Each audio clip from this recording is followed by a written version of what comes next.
Hello everybody, welcome back to Phoenix Wright, Ace Attorney. Today, it is do or die. Maya has sent us a message saying, I don't care if I die, get this guy guilty. But we all know Phoenix is not gonna let that happen. So, I am super excited to see how this goes. I had to close my door. Wait, what is this? Oh, I loaded the wrong save file. Did you really? Yes. How do I? Oh, no. I think I don't think so. Wait, really? I think we're in the right save file. No, we are not. One moment, let's just wait. Oh, Jobu sent a diamond. Opening diamond. Hey, thank you. I'm simply as... Silence! You are no longer worthy of your title. Yeah, I'm telling you, I loaded the wrong save file. No, I'm reading right here. You see a nightmare scene similar to the very first scene of the game. What, really? Yeah. Oh. I've had this dream before, someplace some time ago, as if this day was written into my destiny. It's time for Phoenix to figure out exactly what it means to be a lawyer. Today I'll stand in court as a lawyer. To prove a killer innocent.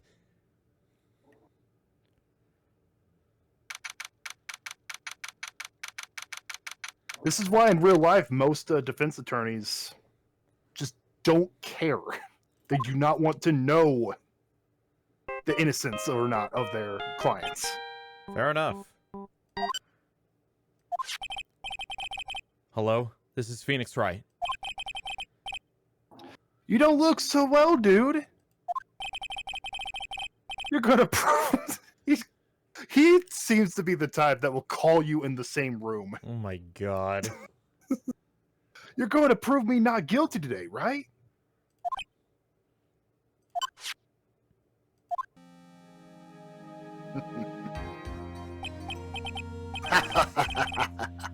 If you please, Mr. Lawyer.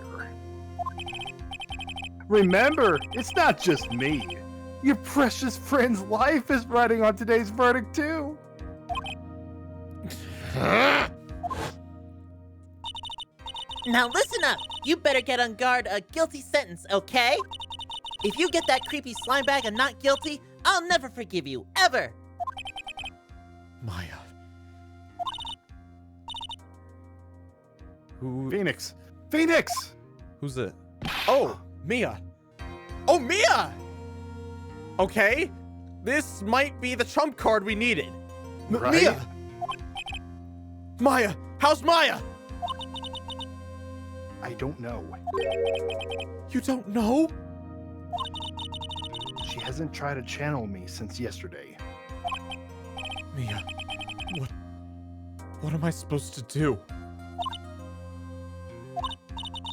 Well, like I said, for a lawyer, the worst of times are when you have to force yourself. For a lawyer, the worst of times are when you have to force your biggest smiles. But you can't give up. There's still some hope left.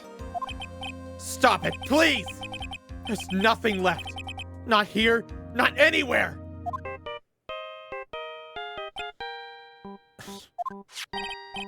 Ah!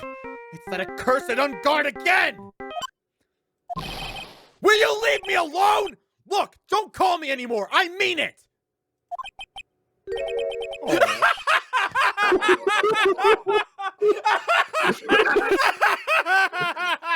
You're really mean, pal. Gumshoe, I'm really, really sorry. Where are you? They let me join the investigation team, and we're chasing after killer, pal. Then you have some sort of lead? Sorry, but right now we've got 0 leads on the guy. Fuck!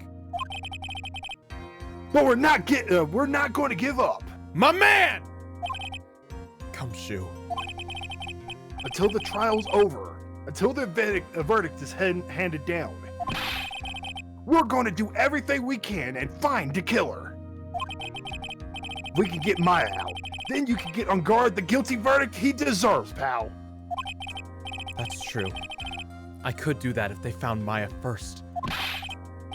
You got that? So you have to do whatever you can to make the trial last longer. I have to make the trial last longer? If you go to if you go with Mr. Edgeworth with everything you got, then you two could draw it out. But what if Von Karma takes the stand? She's still injured. She was walking around like nothing happened yesterday. Do you really think Edgeworth will let her take the stand? Do you think she'd just get the whip out and whip him in the face? And he'll be on his merry way. No, Edgeworth, I think Edgeworth was the only person she cared about. That's why she was wanting to get revenge from Phoenix, not for her father. Edgeworth, your taste in caring for people is conflicting, to say the least. He grew up with her. And I care why? She's Fair. as foul and slimy as her father, the man that killed Edgeworth's father. If I were in Edgeworth's case, I would cut off all ties with that family. Oh, now I get it. I believe in you, pal. You and Mr. Edgeworth can do it. So, believe in us. We're gonna give it all we've got, just like you. Got it. Thanks, Gumshoe. Hey, Phoenix. You understand now, don't you? You have something money will never be able to buy. Friendship.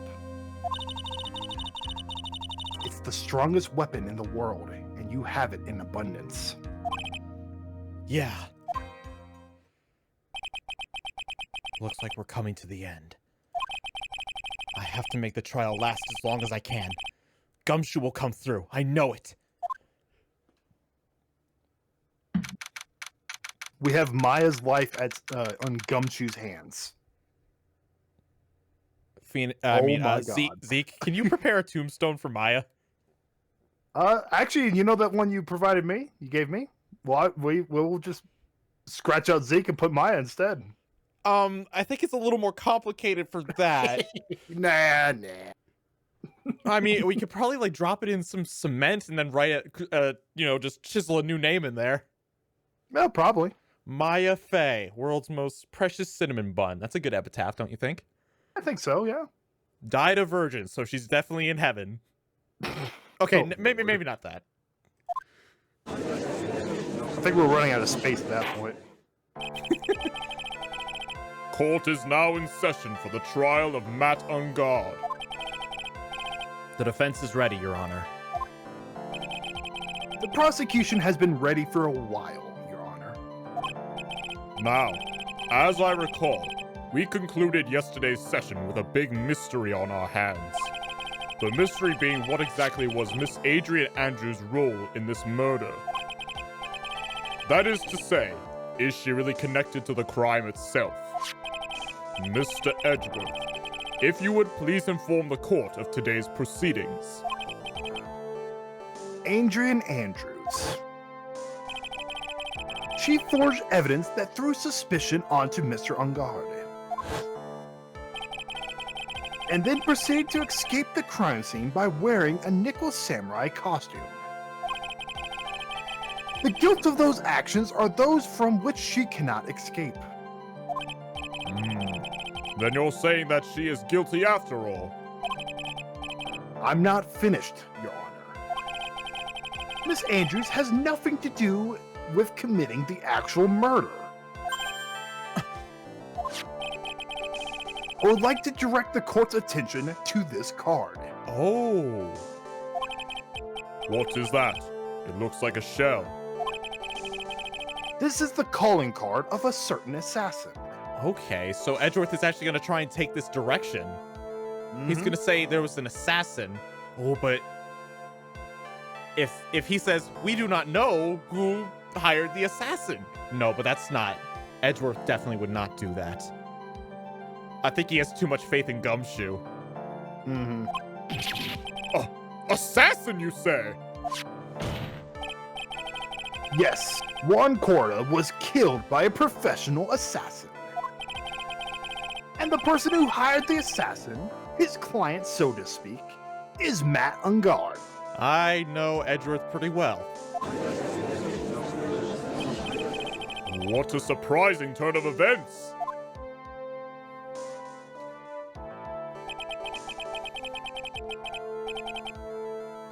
I would think it's become commonplace by now, Your Honor. I know what's going on this time. So I know that everything Edgeworth has said is true. But we still have to hold out as long as we can. At least until Maya's safe and sound. I wonder how the trial will turn out today. Now then, please call your first witness, Mr. Edgeworth. The prosecution calls the defendant's mentor, Mr. Will Powers, to the stand. I forgot about Powers. Holy crap. He's like, why do I keep on getting roped into these? Why am I still in this suit? It's been 3 days. Silence, witness. Now then, witness. Your name and occupation, please. Okay. I'm, Will Powers. I'm a poor, underpaid action star. You know, this is the first is this the first witness that actually listens to Edgeworth when he says name and occupation? I think so. Maybe besides who was it? April May? No, she just started flirting with Edgeworth. No, no, that was old bag. April May, she did that thing where she's was trying to get the attention of the crowd. You know, the wink titty bounce. Yes. And I don't think she answered his question. I think she did. She said, "April May at your service, wink titty bounce." I remember that. I remember that because it was hilarious. And what is your relation to the defendant? Well, I guess I'm sort of a lousy mentor to him in a way. Yeah. Mr. Powers, please, you don't need to put yourself down so much. Oh, sorry. Well, but I'm just kind of nothing sort of guy. On the night of the murder, you visited the defendant's room. Is this correct? Yes. I didn't know that. He visited the defendant's room. Yes. Interesting. It was Powers. But you know, I didn't actually get to see Matt when I went. All you need to do is answer what you're asked. And now then, I would like you to please testify about when you went to Mr. Ungard's room. Okay, sure. Visit to Matt's room. After the award ceremony, I went by myself to Matt's room. Matt was standing there in front of his room, still in his nickel samurai costume. He was talking with someone. At first, I thought it was the bellboy. I watched the two of them for a while, but then I gave up and went back. I had guests with me that night, and I couldn't make them wait for me. We appreciate your hospitality. Powers is a good guy. Nothing sounds out of place in Mr. Powers' testimony. And talking with the bellboy is no big deal. If one assumes that the person Mr. Ungard was speaking with was an ordinary bellboy. What are you implying? Well, Mr. Wright, let's have your cross-examination, shall we? Looks like we're in another sticky situation. Huh? A trap. Can't you smell it, Phoenix? To be honest, kinda. But for us to find out more, we're just going to have to charge in head first, right? Okay. This is a really weird feeling trial, because, like, I know, like, technically we're supposed to find the guy guilty, but we're trying to buy time, so I'm conflicted on how I proceed with this, so I guess I just go about it the normal way. That's what that's the whole point. It's supposed to make you question everything. I know, it feels so wrong. It makes you feel, it just drags you through the mud, and it's just like, hey, you thought you knew everything, right? Yeah. Fuck off, you don't. I have literally been dragged through the mud in my life. I'm not even kidding. That's a story for another time, but yeah, I'm getting a similar feeling to then as now. The defendant's room. Why did you go there? Well, I'm his mentor, like a big brother of sort, and I wanted to say congrats. On Guard does not deserve you, Powers. No, he really doesn't. What's wrong? Why did you stop? Mr. Wright! What is it? You're going to try to trick me into a corner, aren't you? Oh no. Huh? I know I'm just a poor underpaid action star, but I'm not the killer. No one said you were, Mr. Powers. No, please, don't trick me. Every time you do your lawyer thing, the witness suddenly turns into the bad guy. Every time? Witness. I will personally talk to the defense at a later time.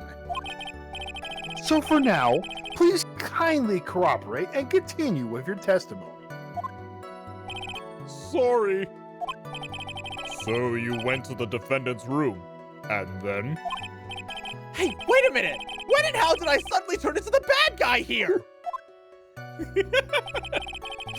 Oh, we're pressing everything. This is hysterical. Are you sure that it was Matt on guard?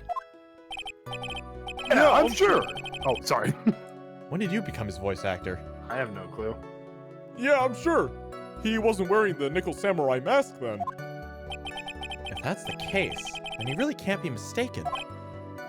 And what was the defendant doing, standing in front of his own room? Talking with someone. First I thought it was the bellboy. At first? What do you mean by that?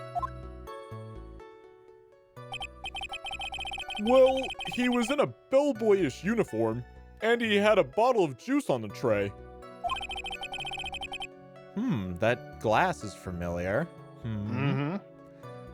Sounds like an ordinary bellboy to me.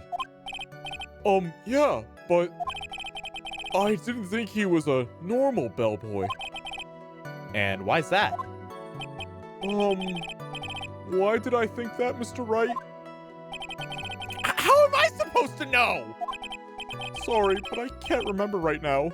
Sorry. I guess I'm going to have to wait patiently on this one. Watched the two of them for a while, but then I gave up and went back. You saw the two of them? The bellboy and the defendant, together, correct?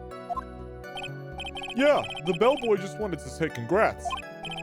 Now, while you were watching the two of them, did you notice anything strange? You know, I did feel something weird. I think it was because Matt, well, he gave the bellboy a tip. A tip? But that's a perfectly normal thing to do. So, how long did you watch the two of them? Not more than a minute or two, I think. Tip. I had guests with me that night, and I couldn't make them wait for me. So, who are these guests you're talking about? You guys, of course. You and Maya and Little Pearl. I thought it would be really rude since I invited you guys if I disappeared on you. So I went back to my seat pretty soon after seeing Matt in the hallway. This is like squeezing water from a stone. It's probably pointless to press further. Do you remember this incident? Did Mr. Powers leave his seat that night? Well, kinda. I don't remember that happening at all. Maya was making such a racket and a hyperstate. I ended up focusing on her. I see. Yeah, he was probably holding her back so she didn't, like, storm the stage. He had to have Maya on a leash the whole time. Can you imagine, like, one of those child leashes? And she's just, like, bouncing all over the place, and Phoenix just, like, sitting there talking to Powers as if nothing's going on. In any case, from his story, yeah. Heal, Mystic Maya, heal! All right, so... Okay, this one's a little weird. You have to go back to the third statement now. And then press it. Now that we know information about the tip, we get more information to, You have to press press it on. twice. Yes. At first. What do you mean by that? I didn't think he was a normal bellboy. And why was that? Why did I think that, Mr. Wright? How am I supposed to know? Hey, wait a second. Actually, Mr. Powers, only a few minutes ago you stated... You know, I did feel something weird. I think it was because Matt, well, he gave the bellboy a tip. Could it be that you felt something strange about the tip-giving incident itself? Ah, yeah, that's it. You really know your job. Mr. Edgeworth. Yes, Your Honor. This bellboy. He wasn't an ordinary one, was he? Perhaps we should let the witness tell us. Very well. Mr. Powers, please amend your testimony. You mean about the bellboy, right? Matt gave the bellboy a tip. He looks so pissed about it. It's like, how dare he give him the tip? So he gave the bellboy a tip. What's so strange about that? Oh, well, you see, Matt's not a poor penny pincher like me. I was trying to figure out how much it was, because the tip really shocked me. How much was it? But that's when something even more surprising happened. The bellboy was putting the tip he got in his pocket. And that's when I got my first good look at the guy's face. I was really shocked. I'm afraid I don't follow at all. Sounds like Mr. Powers was surprised twice by this event. I wonder which of his shocking moments I should ask about. Definitely the bellboy's face. I want to know what the hell's up with that, honestly. What was so shocking about the bellboy's face, Mr. Powers? Well, he wasn't exactly a boy, more like an old gramps. Ahem! I hope you know that discrimination towards old men is a no-no in my court. No, that's not what I meant at all! In the smack middle of the guy's face, there was a line of stitches. A line of stitches? Yeah, and it went straight up from the tippy top of his head to the bottom of his chin. Almost like if that thread snapped, all the stuff in his head would come spilling out. He was there. He was there! At OnGuard's house! He was that butler! What is it, Mr. Wright? Nothing, Your Honor. So that means that OnGuard was talking with the killer then. If that fact were to be exposed, OnGuard would be declared guilty in a blink. Phoenix, you had to play dumb here. Pretend you don't know anything. Yes, Chief. You sure you don't have anything you would like to say, Mr. Wright? Huh? What did you just say, Your Honor? We're gonna get on the judge's bad side really fast at this rate. The judge is like, whatever. Nothing, Mr. Wright. Nothing. We're just going around and around in circles. Now then, Mr. Powers, please continue with your testimony.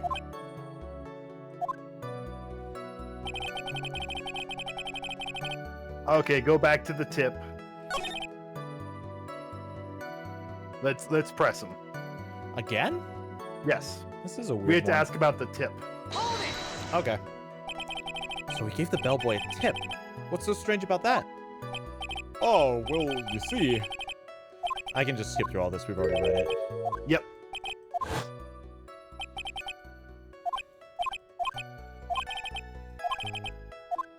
Okay, Unguard's tip. The defendant is a huge star. He can afford to give generous tips.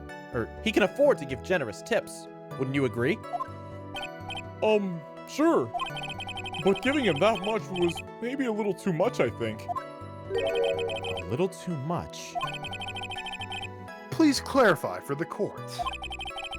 About how much would you say the defendant gave to the bellboy? Honestly, I don't know. I can't even begin to guess. And why is that? Because he gave the bellboy a really, really fat roll of cash. A roll of cash! Oh, snap.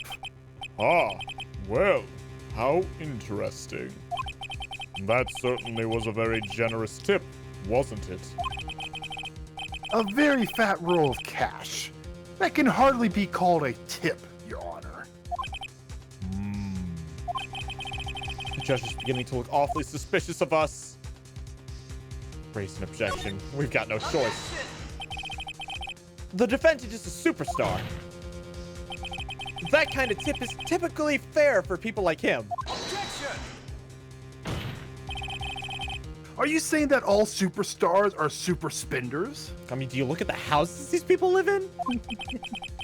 If I could receive a large roll of cash by simply bringing people things on trays, then why on earth would I be standing around here prosecuting? He's got a point. I don't even get paid, let alone rolls of cash for all my hard work. Phoenix doesn't get paid. The Gumshoe gets paid more than Phoenix. Let that sink in. I find that hard to believe. So supposing that roll of cash was not a tip, then what was it?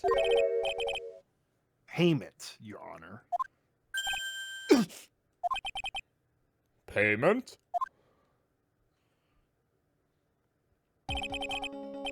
Isn't it obvious? For the murder of Mr. Juan Corrida.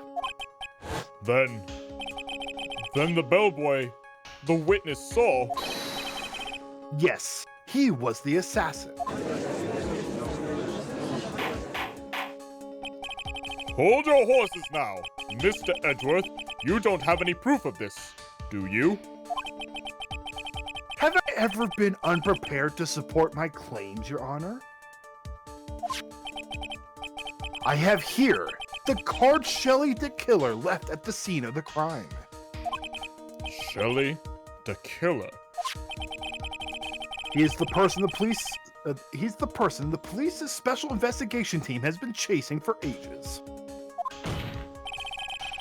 I am certain that the person the witness saw was this very assassin, Shelly the Killer. Really? What's wrong, Mr. Powers? No, nothing. Something just clicked in my head and I think I just figured something out. Oh? Actually, I saw that bellboy again later that night. What? Oh no, was he there when Maya was taken? Maybe. Oh, we're in trouble now. Mr. Powers, please testify. Tell us what you saw. Yes, sir, right away.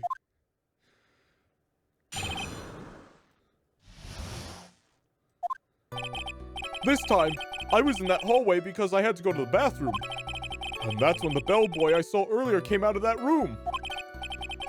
Of course, when I say room, I mean Juan Corrida's room.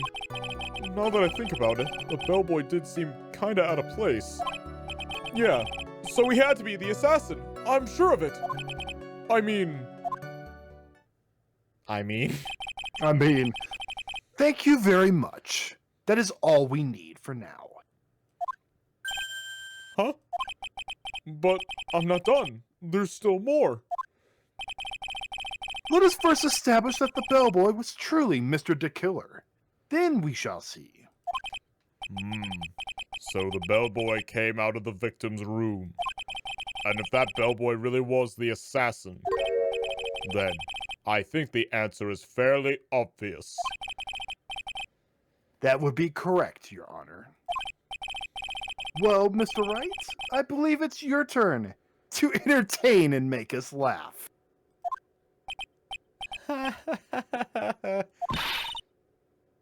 This is no laughing matter. I know!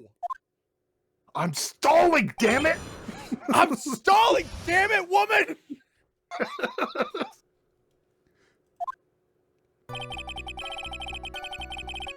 This time I was in the hallway because I had to go to the bathroom. Why am I pressing that, actually? And what time was that? Okay, fair. Well, I don't remember. The award ceremony ended around 8 p.m., right? And I went to Matt's room pretty soon after that, and then I came back. And then I went to the bathroom. So I guess maybe it was around 8:10 by that time? You're not one for details, are you, Mr. Powers? Sorry. I thought I could maybe catch Matt and say my congrats. That's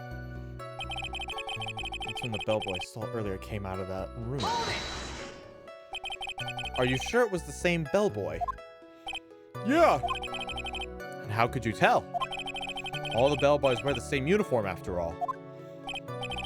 but you see, well, he had those stitches in his face.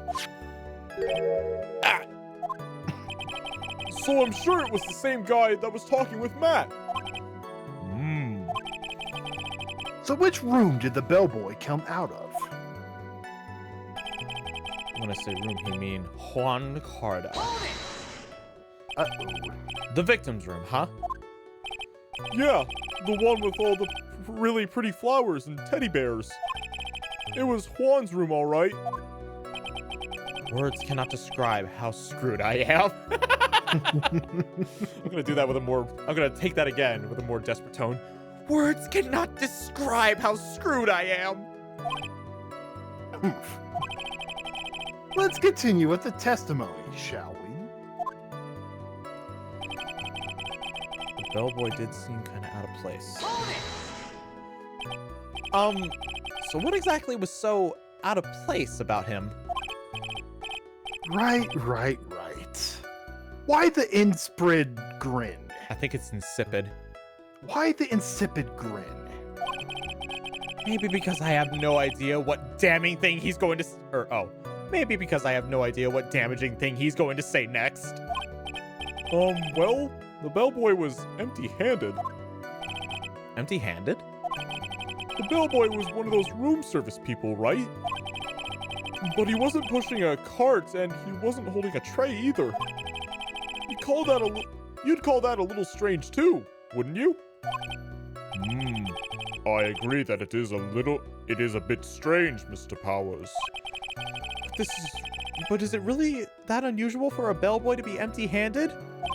I mean, if you remember the bellboy from the first game, he brought a freaking tea set to court. What should I do? Should I let Mr. Powers' testimony slide, or... Try to pull a fast one. Oh, this is gonna end poorly. There is nothing strange or unusual about an empty-handed bellboy.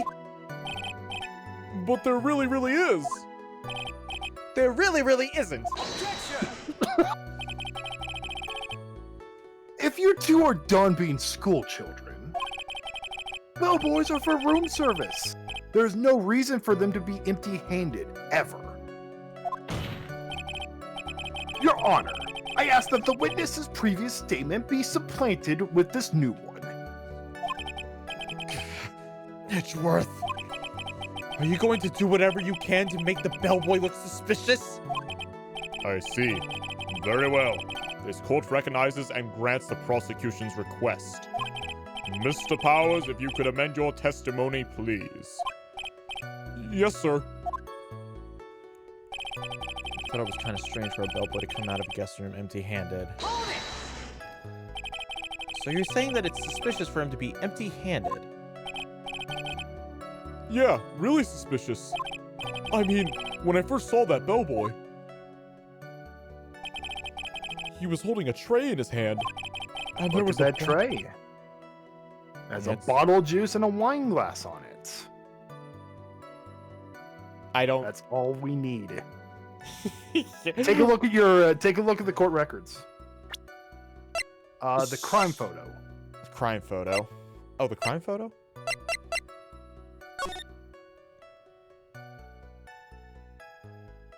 What do you notice in the foreground? I noticed the juice and I noticed the wine glass. How is What's this underneath the juice? The tray. Yep. That's how the bellboy could have left empty-handed. He left the tray in the room. Okay. So therefore, it's not strange he left empty-handed because he left the tray in the person's room. Oh, okay. And there was a bottle of juice and a wine glass on it. Juice? What kind of juice was it?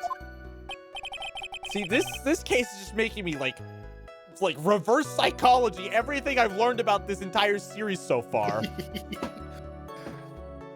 It's not you got to remember that just because of the fact that the person on stand is innocent doesn't mean that they could be mistaken in their testimony. Oh, I know that. I know. I'm pretty sure it was just tomato juice. If we could come up with some sort of reason as to why he would come out empty-handed, some sort of proof, then I think we can dodge the bullet on this one for now. Proof, huh? Sounds like another job for the court record. Okay.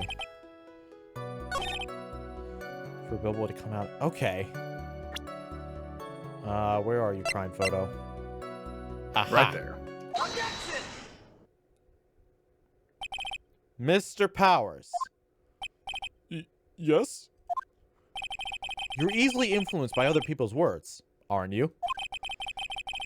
As soon as you heard that the bellboy might have been the killer, you got caught up in believing it must be true. But isn't he really suspicious? He got all those stitches. And YouTube drama in a nutshell. So, a baseball has stitches. Are you saying all baseballs are suspicious because they have stitches? Well, there's also, I mean, what about him being empty-handed? By the way, Wright, most people don't have stitches on their faces, just saying. Yeah.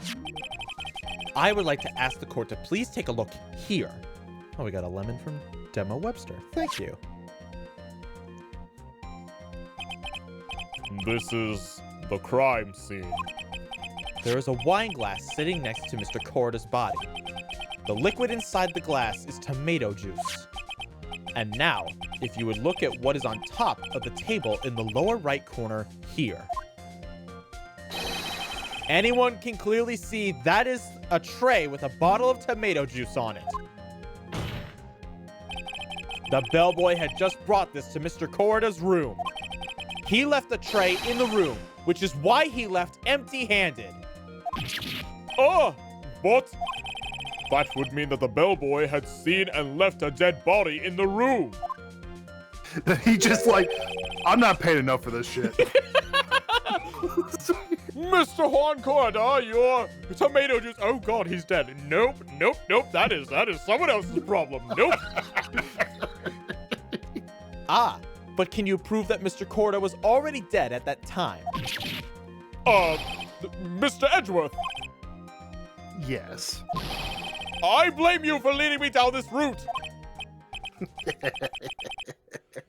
I'm terribly sorry. What is with him? Why is he laughing? Witness, isn't there one more thing you would like to share with us? Is there? The bellboy was empty-handed. Or should I say empty-handed? What?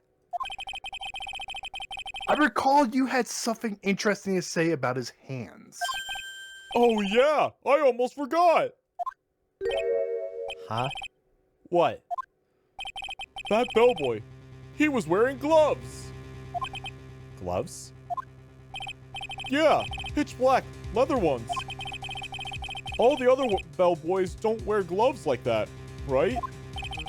Black leather gloves. Why didn't you mention this earlier?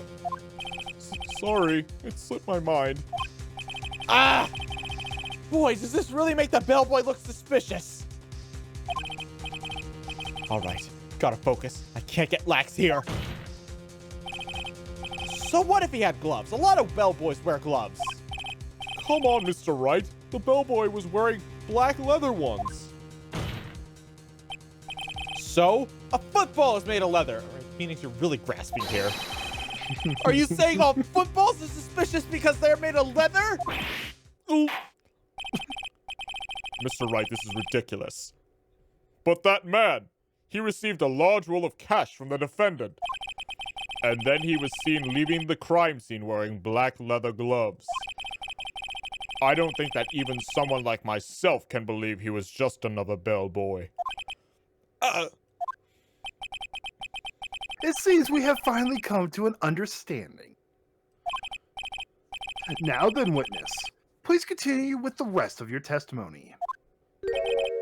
The rest? Oh, yes, please tell us more. Okay.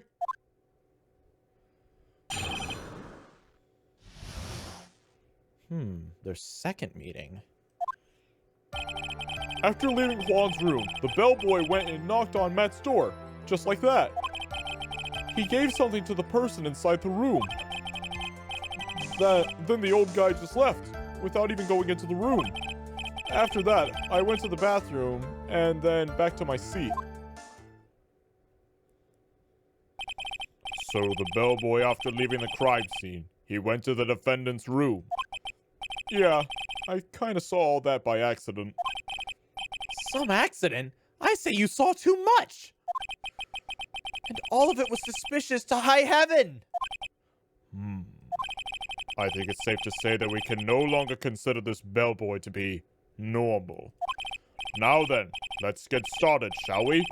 Mr. Wright, your cross-examination, please. Yes, Your Honor.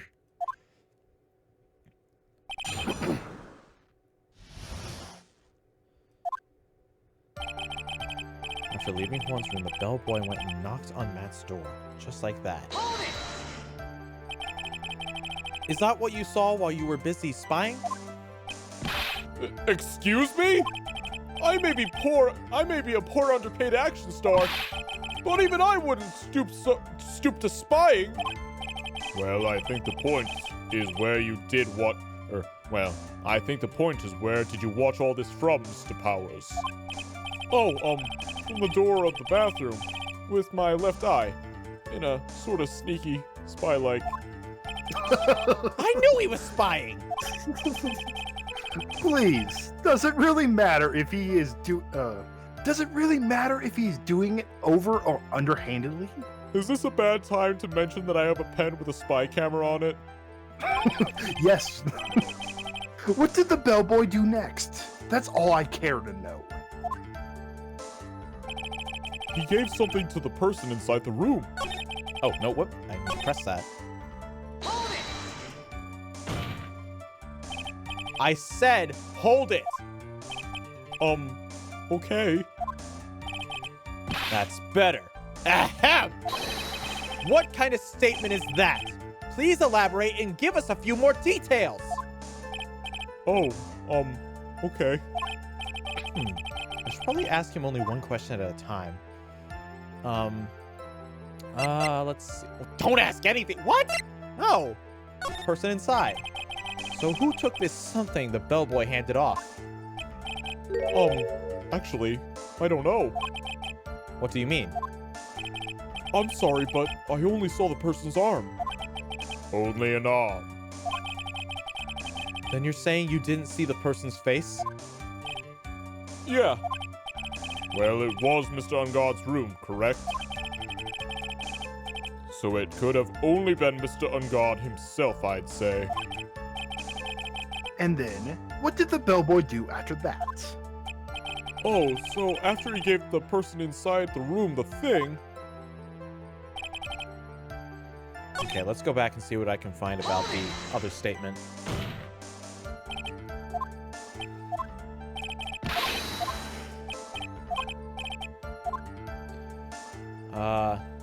About this something. Never mind. He gave something to this person? Yeah. And what was this something? If I remembered what it was, I wouldn't be calling it a something, would I? But this implies that something was removed from the scene of the crime. Are you sure you really can't remember, Mr. Powers? I think it was something kind of small.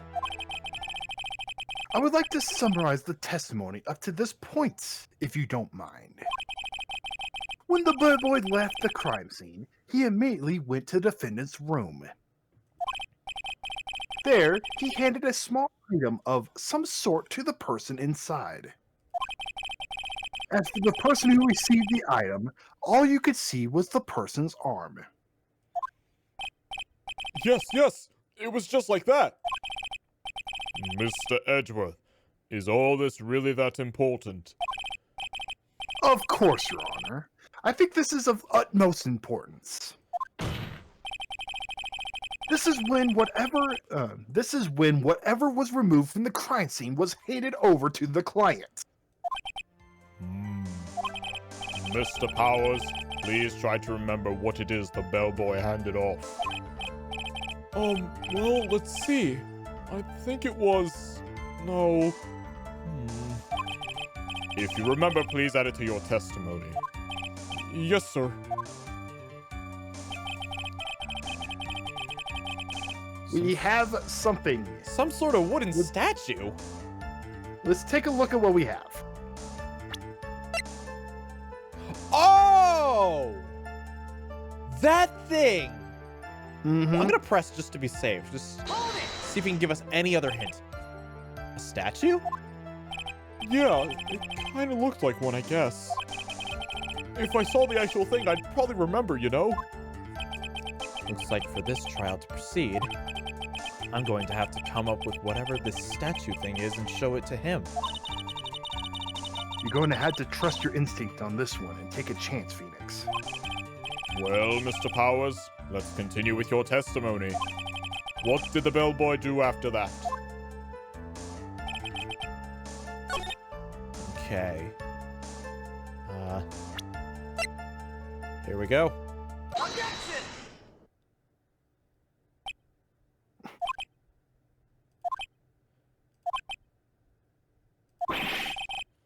What was the point of that pertinent pause? I thought it said pregnant pause for a second. I'm like, excuse me? Is there like a secondary definition of pregnant I don't know? Pregnante. Where did that objection come from? Well, speak up! It was me, Your Honor. What is it, Phoenix? I have a feeling something bad is going to happen once I show this. Mr. Wright, if you have something to say, please spit it out! Yes, Your Honor. Okay, Phoenix. Deep breath. Yeah, this is some really bad stuff, because remember where we found this? Oh, fuck. Yeah. We found that in the mansion of Matt on guard. Yes. The something you saw. Was it this item? Oh, hey, that's it. That's the something. Wow, Mr. Wright, you really figured it out. I recall we found this at Matt and Guard's mansion. At the defendant's house.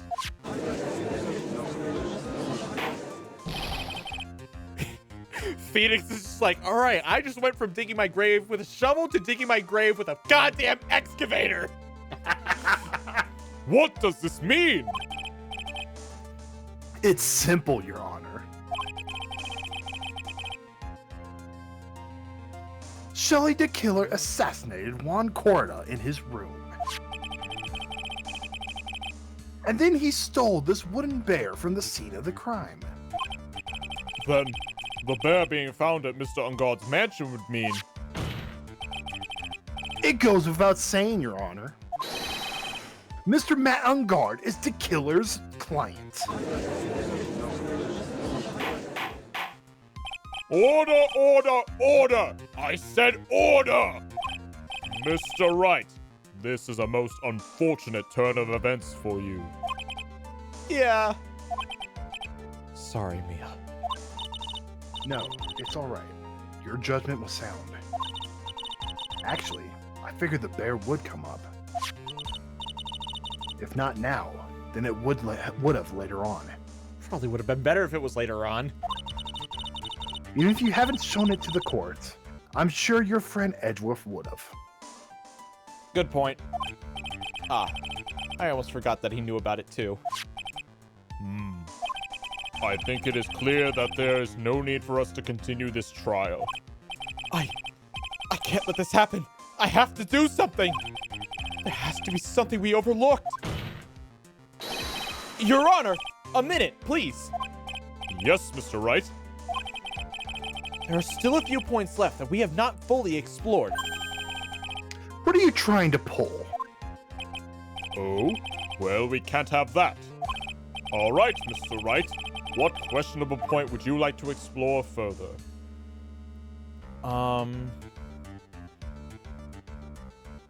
bloody Heisenberg. What are you thinking? Okay, let's take a moment to consider. Power's testimony. I don't think there's really much we can do with that. The person who received the bear. Yeah, we don't know for certain who received the bear. The bear itself. Remember, we didn't know who picked up the bear. We're just, like, if we follow Edgeworth's logic, the only thing that it's relying on is the fact that it's on guard's room. It could have been someone else. All right, let's give this a shot then. There was one thing in Mr. Power's testimony that was very unclear, and that is the identity of the person who received the bear. He gave something to the person inside the room. I'm sorry, but I only saw the person's arm. As long as we don't know who it was that took the bear, we can't be sure of... Oh! Huh?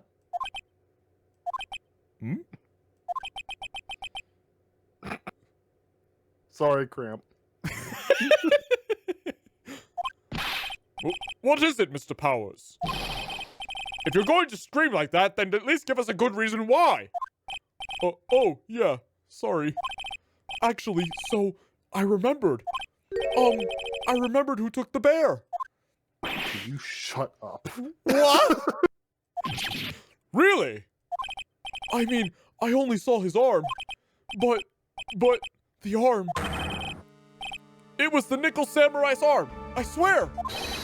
You've got to be kidding! Are you sure of that, Mr. Powers? Yeah, I'm sure it was the Nickel Samurai. Order! Hey, wait. Actually, no, we can use this. We know that Adrian Andrews was wearing a a Nickel Samurai costume.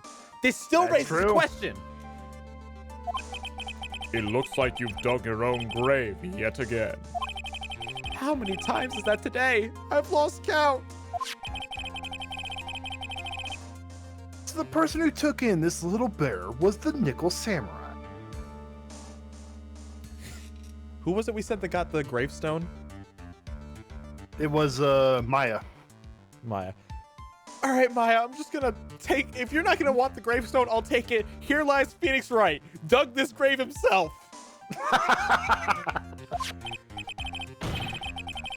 And, as we all know, Matt and Guard is the Nickel Samurai. Thanks to the defense, we have made that all the clearer. What am I supposed to do now, Mia? Help! You don't have time to act lost.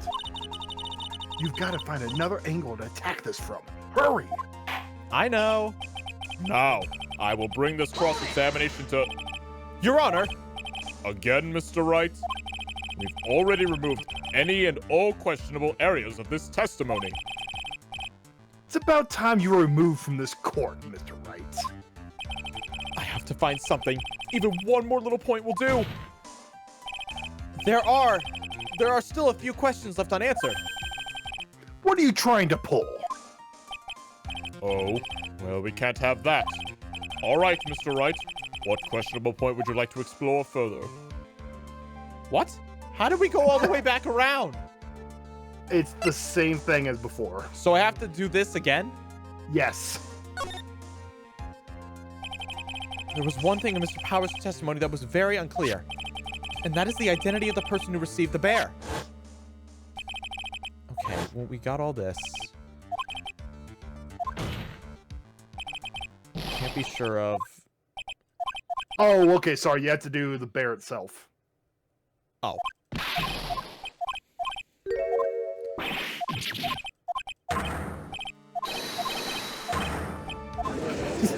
All the sound effects. Yeah, Phoenix Wright, but it's just the sound effects. It sounds like out of context. It sounds like a like anime fight. You know? I think that's what they're going for. Maybe. Like an action fight. I mean, they are trying to make court seem pretty epic, which that's very hard to do. So, my hat off to them.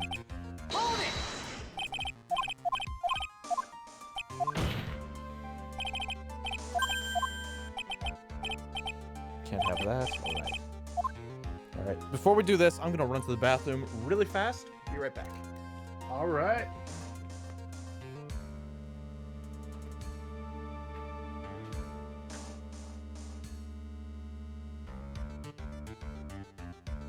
Now I have the audience all to myself. What are we going to do?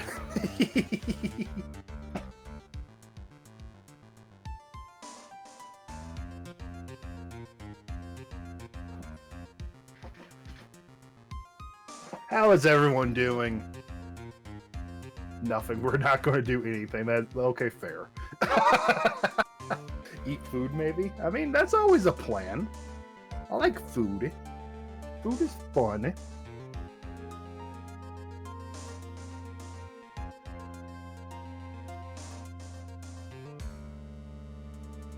Maybe puns? Oh, trust me, I have a pun on the works.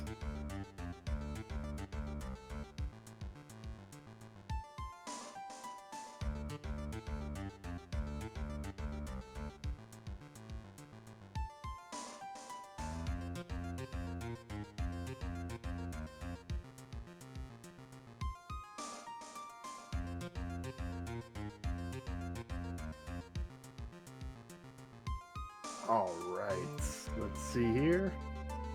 No more puns. We're, you can't tell me not to do puns. How come you're streaming today? I had, basically, I have a weekend trip. So we couldn't stream on Friday. And also, I haven't told Siejax this yet, but I can't stream on next Friday either. So it's probably going to be 2 straight Thursday streams.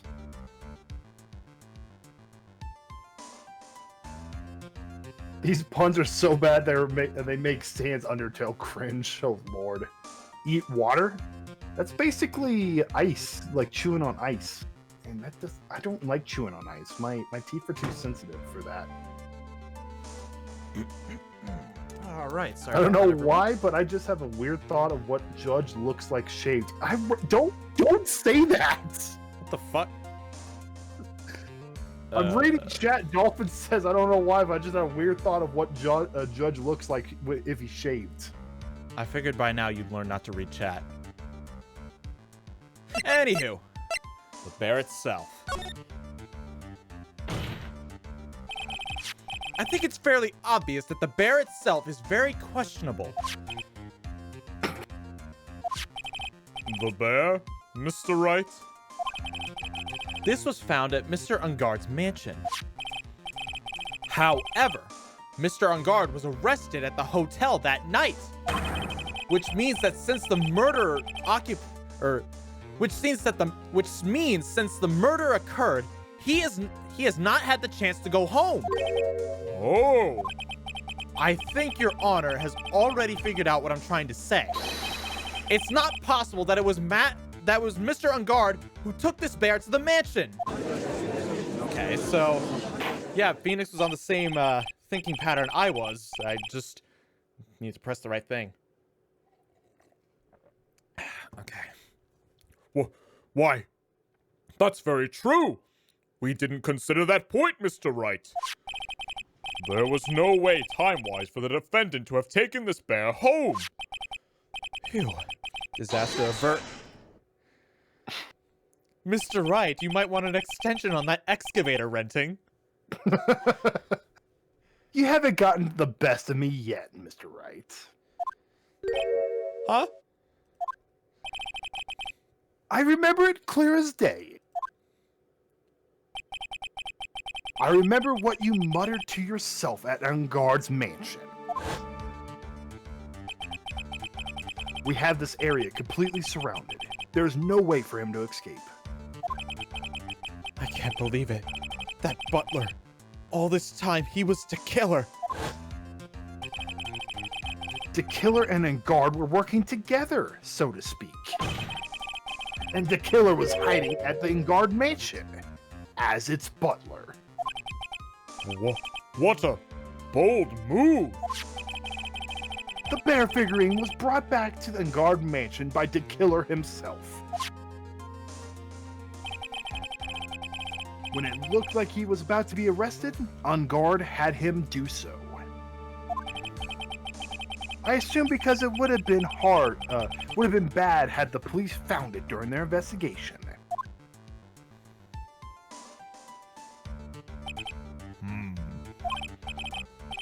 Well, Mr. Wright, you've been quiet for a while now.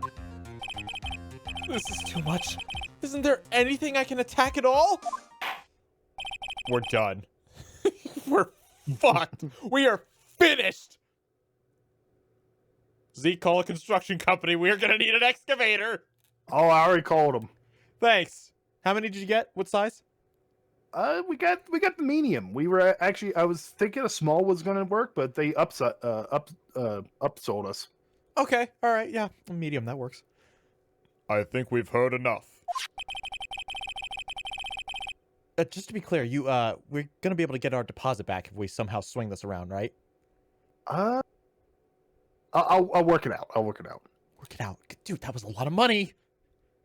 Don't worry, I got a lot of money. If we're not actually gonna need it, I'd really like that money back. Well, we could bury Ungard. What? We can bury Ungard. Ooh. Okay. All right. I like that idea. All right. Turn a bad situation around. We now know why this bear figurine was at the defendant's mansion, as well as who it was that received the bear from the assassin in his room. Everything has become very clear. The client who hired the assassin to commit the murder was Mr. Matt Ungard. I see no reason for this trial to continue. Therefore, I will now hand down my verdict. Oh, we got a diamond from Demo Webster. Maybe this will help pay for the excavator. Well, thank you very much. Yes, it will. Thank you, Your Honor, for your understanding. You see, Mr. Wright? You could not win against the truth, could you? I knew it would turn out this way. After all, what Edgeworth has stated is the truth. Any last objections, Mr. Wright? Well, do I? What should I do? What is there possibly left to do? You did mention something interesting. Jog my memory. Remember you said like someone else could have donned the costume? Yeah? And who is that person? Adrian Andrews. We established that there was a second Nickel Samurai costume. You think I can... We could twist it at that? We can try. But if the game doesn't lead us there, we've got nothing. If we get a guilty, Maya's gonna die. I know that. There's only one way for me to drag this trial out. There's the only thing I have left. One dirty trick. Your Honor, right now, we have 2 reasons to believe my client is the assassin's client. Reason number 1, He accepted the bear figurine from the assassin. Reason number 2. That very same figurine was found at Unguard Mansion. However, it's possible this is all the work of a certain other person. What are you saying? What I am saying is, it's possible a different person is the killer's real client. The real client. Yes. Is this all you have? Now then, Mr. Wright, let's hear your theory. Who do you say is the killer's real client, and therefore the real murderer? We're not done with her yet. Oh, God. I feel bad for this. I mean, we put her through enough as is. Yeah. I mean, she's no innocent person, but... Sorry, Adrian. Adrian Andrews. Yes. We already know that she tried to frame Matt Unguard for the crime. By wearing a spare nickel samurai costume. Oh! Then the nickel samurai's arm that I saw. That could have very well been Miss Adrian Andrews. But what about Mr. Unguard? If you would please recall yesterday's testimony. The defendant was taking a nap during the break period. That's right. Then, finding this figure at Mr. Unguard's mansion. It was a well-laid trap, all set by Miss Andrews.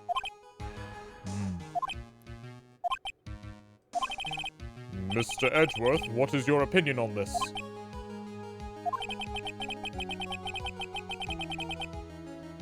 I can't even begin to count the flaws in the defense's logic. Besides which, there's no evidence to support it. However, I can't fully discount its possibility either. What is with this trial? Come on! Come on, anyone can tell Unguard did it! I can't believe the defense would go so far as to pin this guilt on someone else! Yeah! Yeah, Unbelievable! unbelievable! Something petty! This is to save Maya. This is to save Maya. Even if the whole world turns out against me, this is one fight I can't give up on. Order! Order! Order! All disruptive parties will be forced to leave the courtroom. Your Honor. For the benefit of the defense, I'm willing to play along with his what-if game. His what-if game, Mr. Edgeworth? The prosecution is prepared to challenge the defense's theory. Mr. Wright, even you must have thought it strange and wondered, why would the criminal want this little wooden bear? He's right. The killer did specially bring that bear to Unguard right away. Why do you ask? Is there something special about it? Absolutely. I'm sure that once the court knows its significance, the true killer's identity will become crystal clear. Your Honor, the prosecution calls upon a witness who will clear all doubts against Miss Andrews. And who would that be? It's quite simple, Your Honor. Miss Adrian Andrews herself. Oh. I see. Well then, the court will take a short 10-minute recess. The prosecution will prepare its witness in that time. Yes, Your Honor. Holy crap.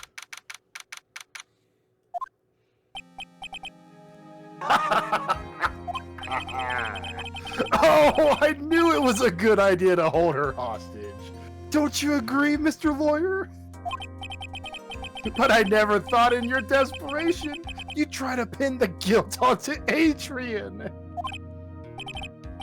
I swear this demon will pay! Mr. Nick! Pearls? Where's Mia? I don't know. A really strong power suddenly called her away. A really strong power? Maya?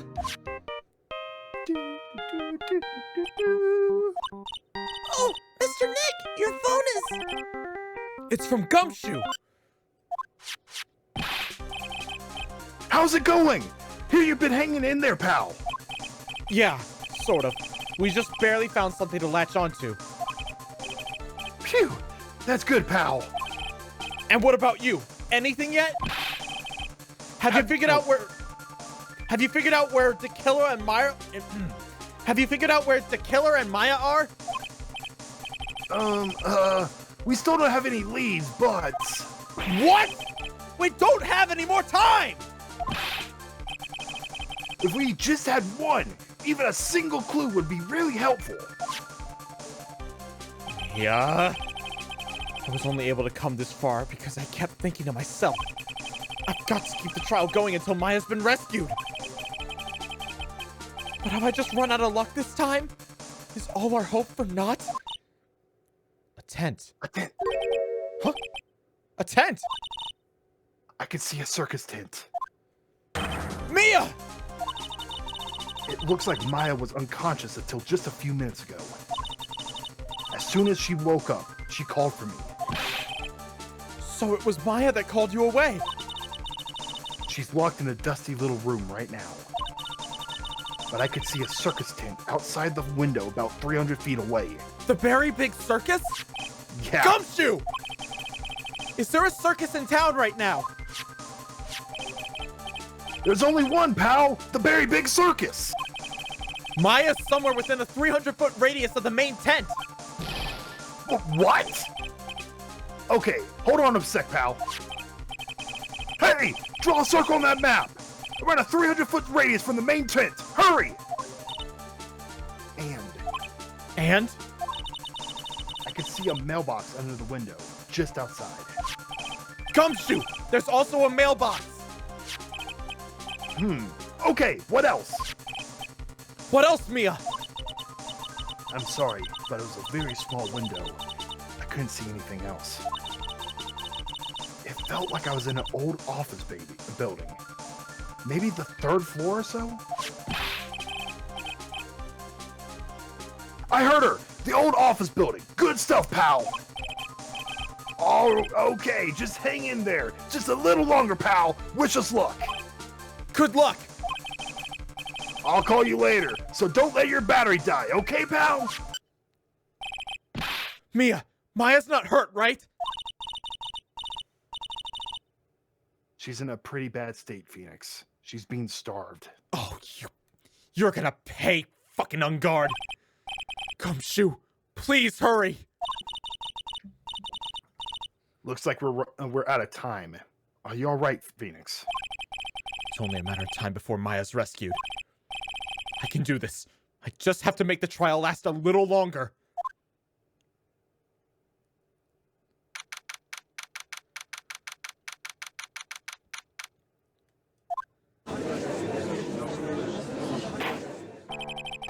Court will now reconvene.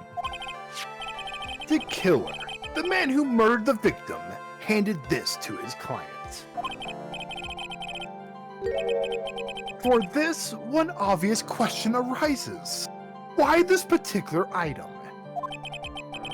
I believe the answer to that question will provide us with the name of the real culprit. Now then, the prosecution calls the defendant's manager, Adrian Andrews, to the stand.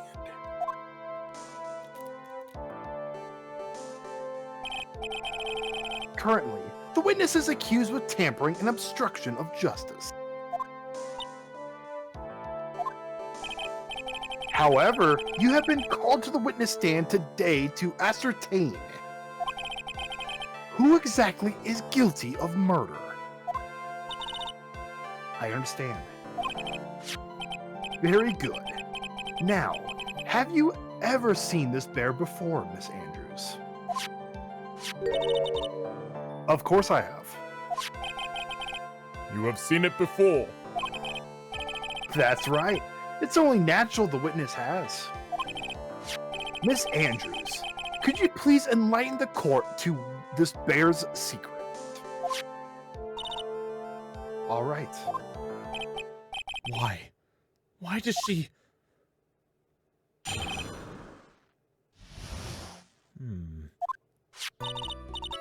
Actually, this is an elaborate puzzle.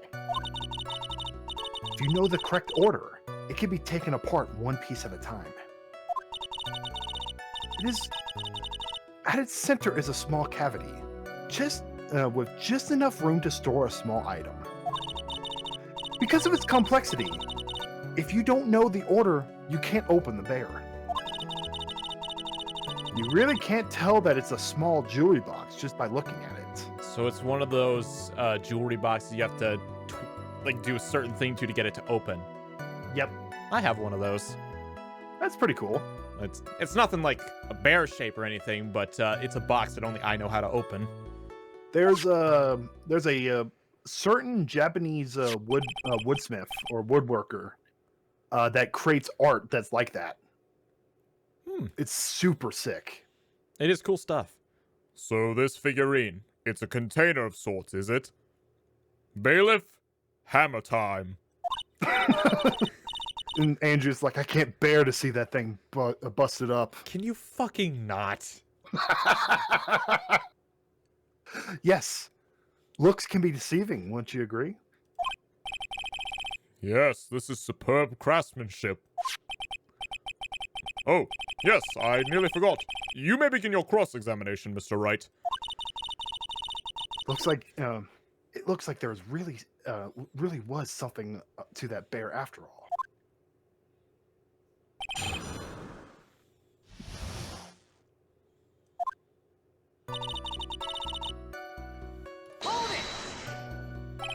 A puzzle. Oh, that's right. But it looks like an ordinary figure. True enough. To people who don't know, I'm sure they would never guess that this was a puzzle. So what kind of puzzle is this exactly? If you know the correct order, it can be taken apart a piece at a time. So you can take it apart. And how would one go about doing that? Well, first turn its tail to the right, then push it in. Oh, yes, I see. After that, the arms and legs are free to move and can be removed. Oh, this is most interesting. The judge is having a blast. A boy and his new toy. It's like he's 5 all over again.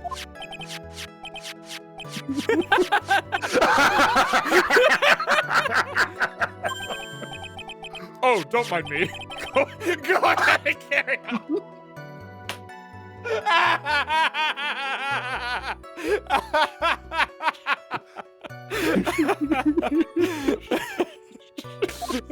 I'm just imagining everyone in the court just looking at him like, just what? I think he's lost it. So what do you find after you take the puzzle apart? Small items. And how do you know about this? I know because I was the one who bought it. Huh? It was a souvenir from when a friend and I went to Switzerland. Then this was a present from you. That's right. It was a puzzle in the shape of a bear, so I thought it would be perfect for one. So it was a present from Miss Andrews. Witness, let's continue with your testimony. I can kind of see why Mr. Engard would want that bear then. Because of its complexity, if you don't know the order, you can't open the bear. So who exactly knew how to solve this puzzle? Only the two of us, Juan and myself. It was a souvenir from Switzerland. So I doubt there are that many people with this same bear in this country. But this looks like it can be easily broken. Especially if someone wanted to get what's inside. Well, it's a toy. But it can never be the same again once it's been broken.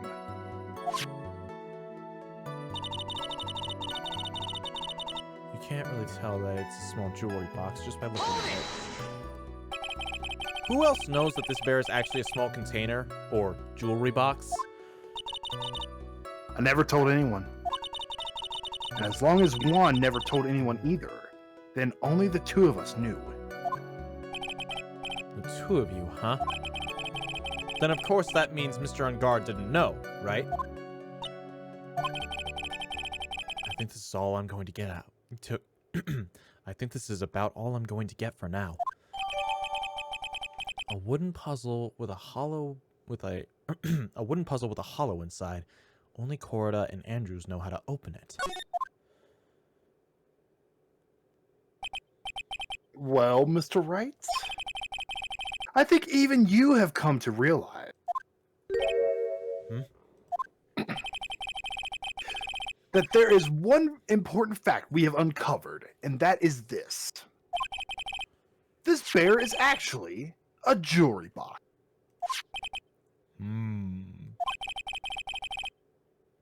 Now that we have agreed to this point, there's only one logical question that could come next, and that is this. What is inside this box? Working on it, Mr. Edgeworth. What's inside?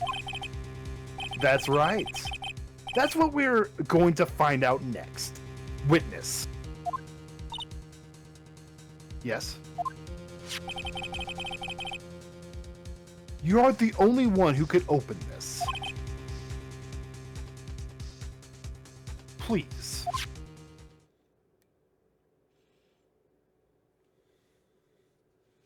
There's a painful silence hanging over the courtroom. All the eyes are on Miss Andrews.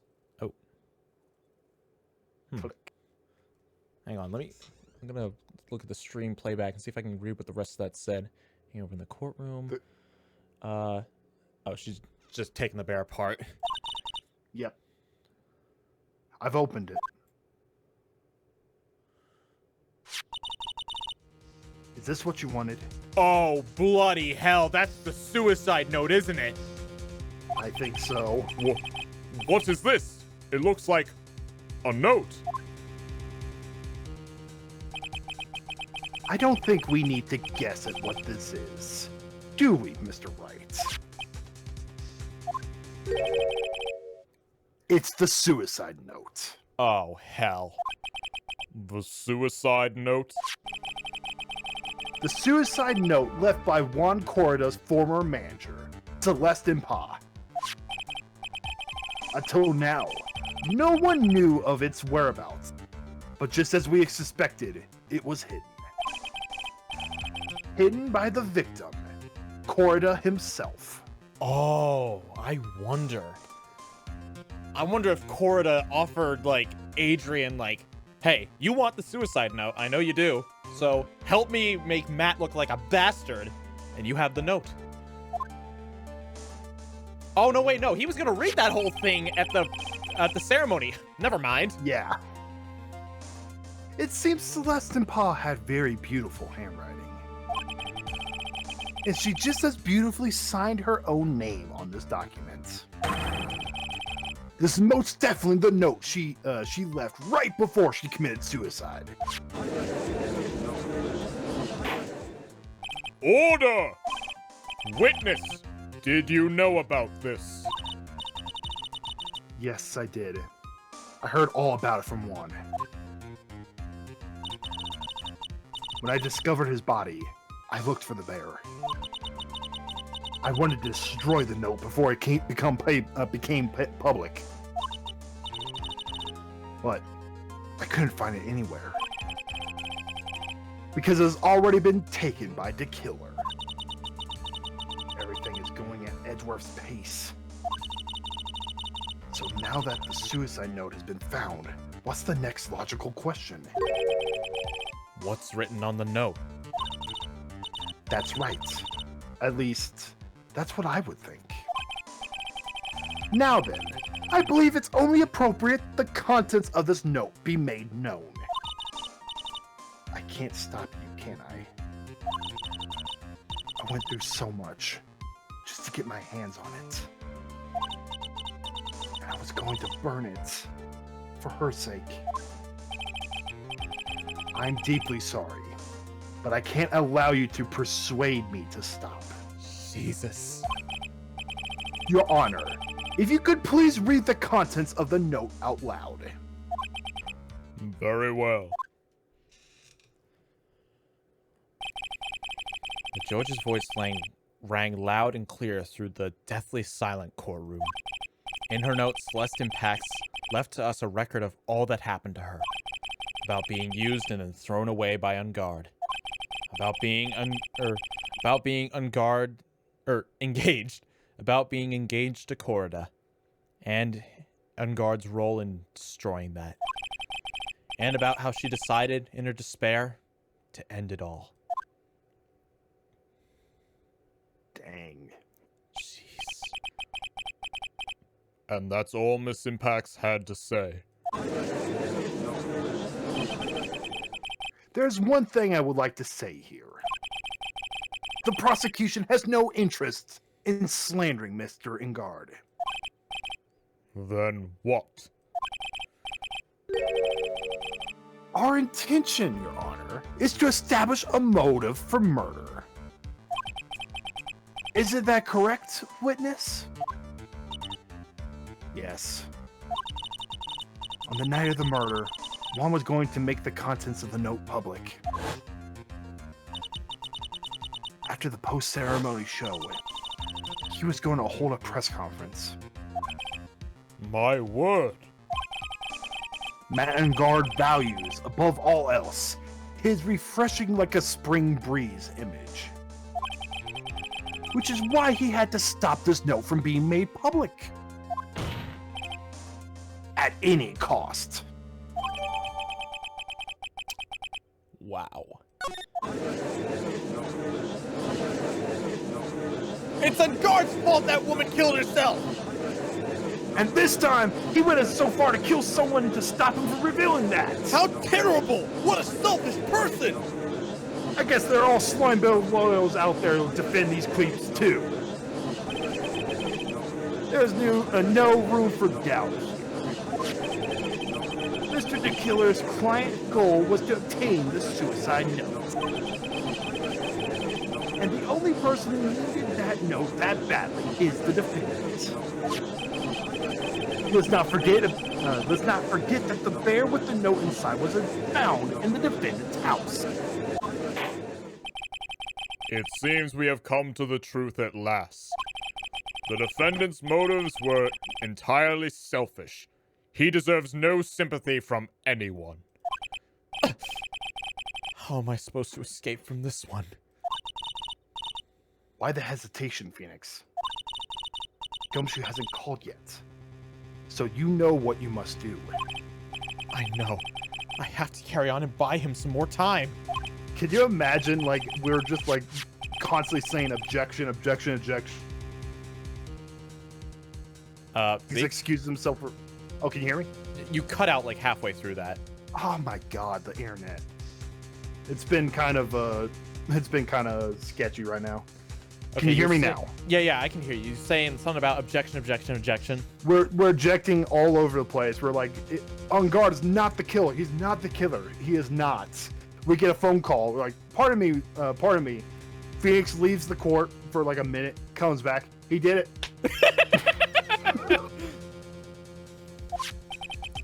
Maybe somehow I can find a way out of the situation through one of those. The gavel's already in the judge's hand. Phoenix, hurry! Suicide note or the figurine? Which of these should I pursue? I'm gonna say the figurine. Objection! Please wait, Your Honor. Oh, they're having fun of it. No. Oh, man, look at that lawyer. He's still going at it? It's like he doesn't care that he's trying to get a killer off the hook. The assassin took this with him from the crime scene after murdering Corrida. At the request of his client, of course. So what's your point, Mr. Wright? I don't think it's possible that Mr. the Killer's client was Mr. Ungard. In fact, I think there's a contradiction here. No. You can't tell just by looking at it You can't tell just by looking at it that this bear is really a jewelry box. The chances that Matt Ungard thought the note was inside the bear are 0 to none. Oh, I didn't think of it that way. Exactly. But I did think of it that way, and I thought it was rather strange. After all, there's no reason why Mr. Ungard would ever want a jewelry box like this. Order! Order! Order! You make a valid point, Mr. Wright. Mr. Edgeworth, what is your opinion? It was just a flash, but I think I did rather well on this one. Unfortunately. I think he believes differently. I believe a show of appreciation is in order. Huh? The defense seems to be in love with wishing more despair upon itself. Huh? I would like to direct the court's attention to this. Oh, yeah. Edgeworth was there when we found that. I forgot about that. We got an ETA on that excavator, Zeke? 30 minutes. All right. I guess it's probably only take 5, so I don't know. Maybe we'll have time for a last meal. I'm thinking burgers. What about you? Burgers are fine. All right, burgers for last meal. Sounds good. What is that? It is a very small video camera, Your Honor. Oh, we just got an ice cream from Demo Webster. Thank you. This type of camera is commonly used as a mean of spying. And an ice cream from Shadow. Thank you. Spying? What the? I thought that spy camera was in my possession. Matt Ungard and the victim both thought of the other as their biggest rival. They even went so far as to use this type of item to find each other's weaknesses. And? The victim, Juan Corda, was being spied on. His personal life was being watched by none other than Matt Ungard. Order! Order! Ahem. Mr. Wright. Yes, Your Honor. You? Don't tell me you knew about your client's spying activities. Oh no. Well, sort of. Sort of is not an acceptable answer, Mr. Wright. I see you are confused, Mr. Wright. You're probably thinking, but I had the camera that was in the stuffed bear's eye. But this camera that I have is not the same one. Last night, I searched the victim's house on a hunch. Using this. Gumshoe's bug sweeper? By the way, Mr. Wright, the defendant's fingerprints was found on this camera. Miss Matt Ungard's fingerprints were on there? Well, Phoenix, looks like those cameras were hidden all over the place, huh? What am I supposed to say to that evidence? I think this is the end. It's fairly obvious that Mr. Ungard learned of the suicide note through this. He was watching the victim all along. He got me good this time. I don't have anything to counter that. Hey, now what's the lawyer thinking? Is the man the god killer guy? Shut! Don't look at him! The way he's sweating is just so, ew, nasty. Phoenix, Yes, Chief? have you figured out what you're going to do next yet? Plead and cry. What am I going to do next? Does running away like a frightened child work? I know it seems like Mr. Edward is very close to putting the lid on this case. But in his eagerness to prove his point, he forgot one very important thing. Well, what is it, Mia?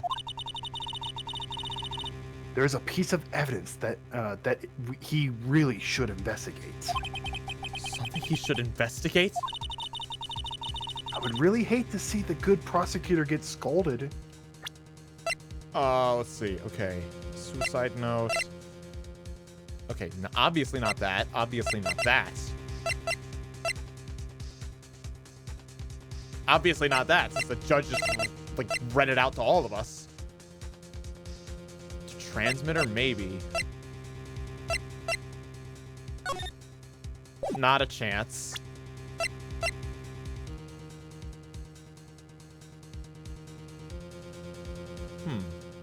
Well, okay, there is something here.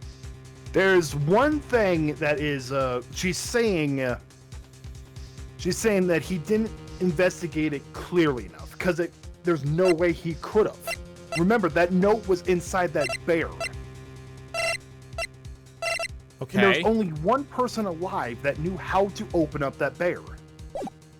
Technically, two. That bear has not been, well, yeah, he's dead. Okay. The other one is dead. Yeah, The note hasn't been examined. Okay. For not remembering to look into an item when he had the chance. Why are you speaking in riddles all of a sudden? All right, I think it's time we finally understand all right. I think this time we finally understand everything. Well, Mr. Wright, you don't have any further objections, do you? What is this piece of evidence Mia's talking about? Can I figure out what it is that still needs to be looked at, or should I let it go? I really do feel like we should just say no objections at this point. You know we can't. I have an objection, Your Honor.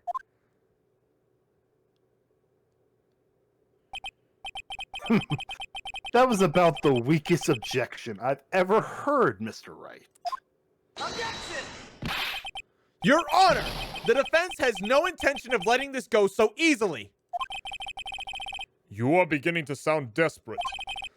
That's just your imagination, Your Honor. Mr. Edgeworth, this is not like you at all.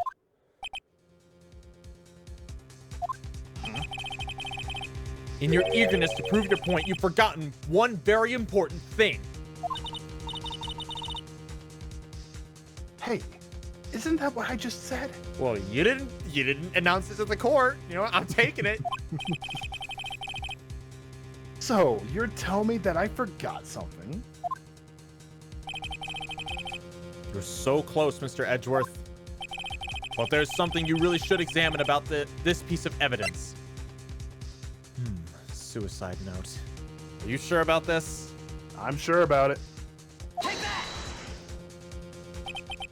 That is Miss Impact's suicide note, right? Who knows?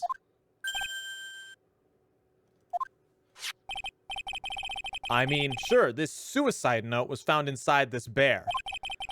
But this bear was in my possession until only a few moments ago. Which means the handwriting on this suicide note has yet to be analyzed. Oh. Oh. So, I thought that was Edward.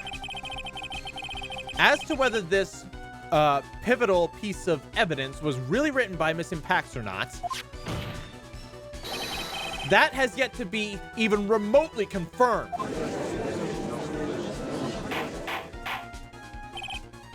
Mr. Wright, you can't seriously be suggesting... Mr. Wright, are you saying the suicide note is a fake? Miss Andrews, you were the one who tried to pin this murder on Mr. Engard. Who's to say you didn't create a fake suicide note and put it into this bear? How dare you? Objection! Your Honor, the defense is indiscriminately accusing the witness again. There's no evidence linking the witness to the suicide note whatsoever. Objection! But if this is a fake, then the witness is the only person who could have made it. What? Recall the witness's testimony concerning this figure. The only person other than the victim who could solve the puzzle is the witness herself.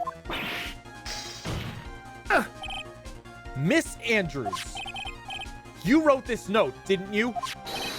You wrote it so you could use it to frame Matt on guard. I did no such thing. Objection! Right. If you're going to pronounce the suicide note a fake, then show this court some evidence to support your theory. Objection! Mr. Edgeworth, you were the one who presented this scrap of paper as evidence. That means the burden of proof lies with you, the prosecution. That's enough! Let's see. We got 3 lemons from Demo Webster, 3 lemons, and 4 ice creams from Shadow. Hey, thank you both very much. Mr. Edgeworth, can you confirm the handwriting on this suicide note? It is as the defense has stated. The handwriting has yet to be analyzed. If that's the case, it seems that yet again, we have reached a point where a verdict is impossible. That's impossible! This isn't good, Phoenix. The judge is going to carry this trial over one more day. I don't think Maya will be physically able to make it another day. I didn't want to have to do this, but I don't have a choice. I request that both the prosecution and the defense further investigate Handwriting analysis, but that's just the lawyer trying to... Oh. That's just the lawyer trying to buy more time! Guard's guilty. Look, any idiot will know. I think we've reached the end of the line. Guilty! Guilty! Guilty! Guilty! Guilty! Guilty! Guilty! Guilty! Guilty! Guilty! Guilty! Guilty! Yes! What is that sound? It's Gumshoe! Hello? Gumshoe! Don't sigh! Do not do that right now! What's with him? And what's with that sigh? Where's Maya? What happened to the killer? He got away. No! What? I'm sorry, pal. I really am. I don't know what to say besides I'm sorry. I wish there was some way to make it up to you. I really do. Anyway, what's going on? We found his hideout, pal. But the 2 of them were already gone. This is terrible. I'm going to keep looking for him, pal. Don't you worry. I need a little bit more time. But Don't tell me we don't have any more. guilty! Guilty! Guilty! Guilty! Guilty! Guilty! Guilty! Gumshoe's like, oh. Do you hear Okay, that? so we have a little bit more time. Do you hear that? They're calling for his head! Mr. Wright, I can't. For us to come this far and... Oh! What is it? Let me talk to Mr. Edgeworth. I can't do that. Mr. Wright, would you please get a hold of yourself? Yes, Your Honor. I'm about to end today's proceedings. You may take your phone calls after. Hold on, Your catch. Honor. What'd you He say? just throws it. He's like, Edgeworth, catch. It's for you. Edgeworth, catch! Mr. Edgeworth. Please, you gotta buy us some more time. Court is in session. Ah!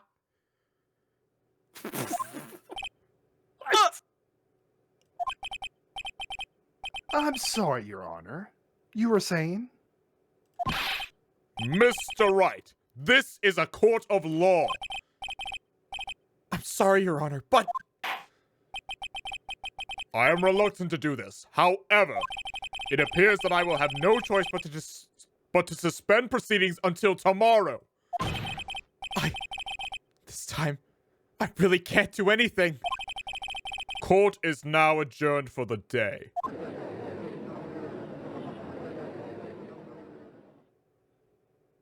Objection! Huh? What?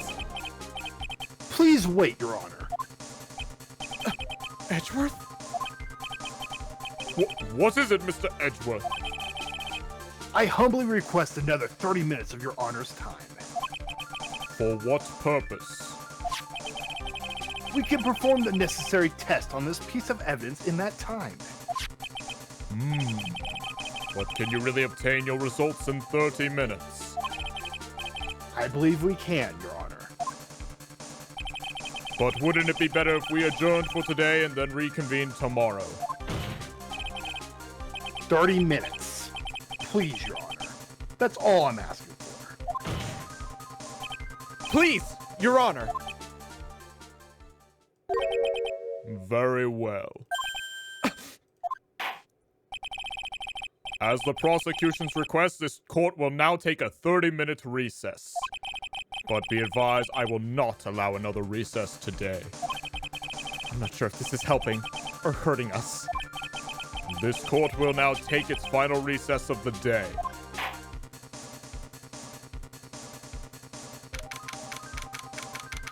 Blasted bloody Heisenberg gumshoe! Right. Well, what's going on with Maya's situation? Oh, damn. He's just decided, I'm gonna maintain my cool image. He's good at putting on a show, or like, putting on an act. I'll give him that. To kill her. It looks like he got away again. 30 minutes? Can we can't, 30 minutes? We can't find her in that time.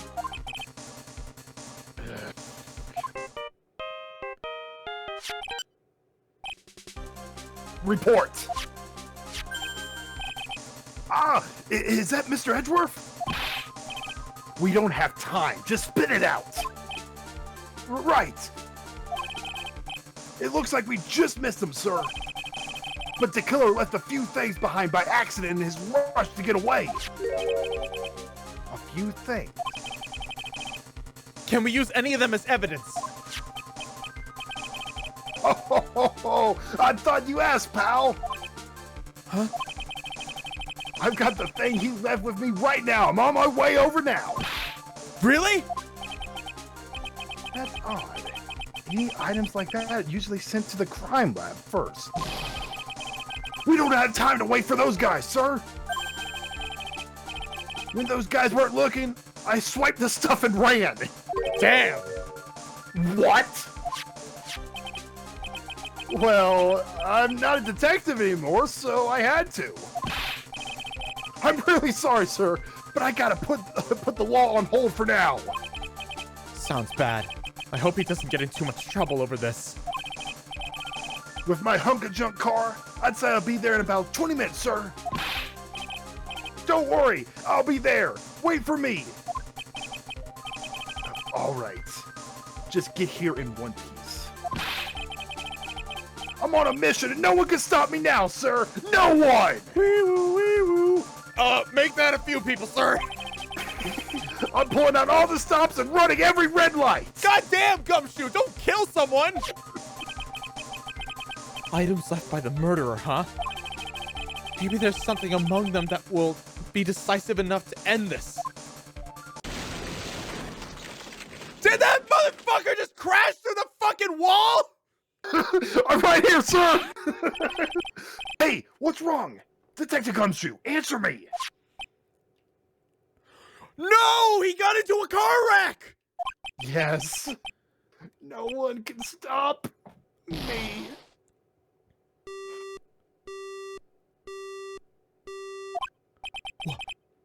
What happened? It sounds like he had an accident. I'm guessing his cell phone broke as well. What was he thinking? We've got to hurry and call for help. But we have no idea where he is. His cell phone is broken, and he wasn't driving a patrol car, so no radio either. Also, if we don't get those items before they do, the police will take possession of them. No! We can't let that happen! Well, there's a way we can find out where he is. Then we stand a chance.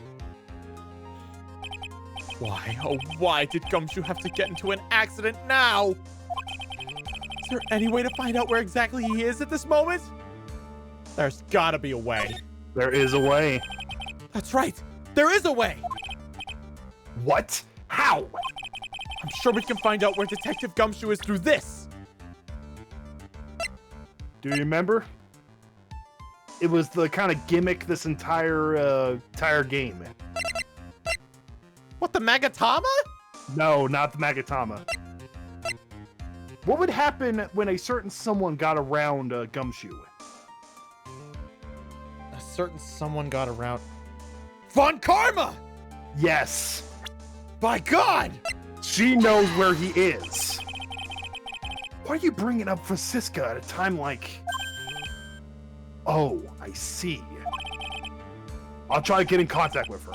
The chances are slim, but she's all we have. Ugh. Francisca. Will she even want to help us? Edgeworth. What is it?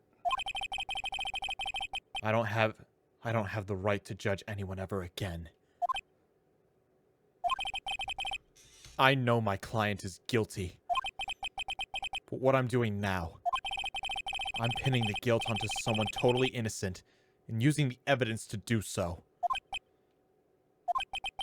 It might be my turn to say, defense attorney Phoenix Wright chooses death. Oh, right. Damn. It doesn't suit someone like you to cry useless tears.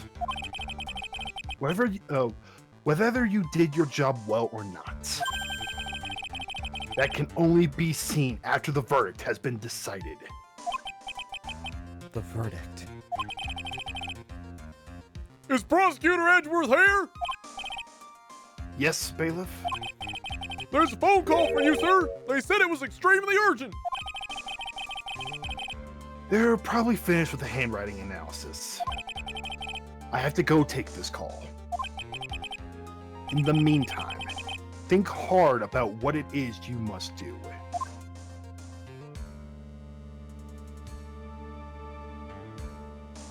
Maya said find the bastard guilty. If all else fails, that's what we do.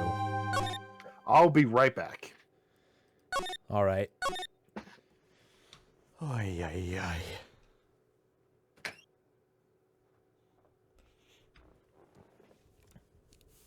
This is probably the most intense turnabout we've done yet. Like, god damn! It is throwing my mind around and making me feel all kinds of things. And I now notice I missed a call. Gotta get that back once this is all over.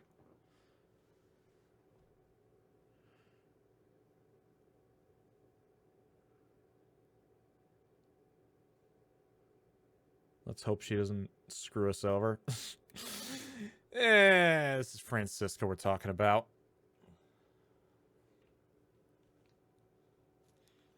I don't know, we'd probably just have to say, hey, Francisca, Gumshoe has an embarrassing photo of you at the Christmas party. He dies All right, now. I'm back. What's up? I am back. Hello. Welcome back. What, we're already back in the courtroom? Yep. Oh, crap! Court will now reconvene. I assume both sides are ready. Yes, Your Honor. Yes, Your Honor. What the hell? What did you find? Oh no, maybe they didn't. Edgeworth was pissed. Phoenix is stressed out, and Edgeworth is like, "Grrr!" Oh, this is gonna be bad. I can understand the defense acting like this. However, why do you also seem distraught, Mr. Edgeworth? It's nothing, Your Honor. What's wrong with Edgeworth? Looks like something unexpected just happened to him. Now then, Mr. Edgeworth, if you could please tell the court the results of the handwriting analysis on Miss Impact's suicide note. Yes, Your Honor. Unfortunately, we have discovered that this suicide note is a forgery. What? What do you mean, Mr. Edgeworth? This note was not written by Miss Impa herself. It is a fake. Okay, we bought ourselves a tiny bit more time with that.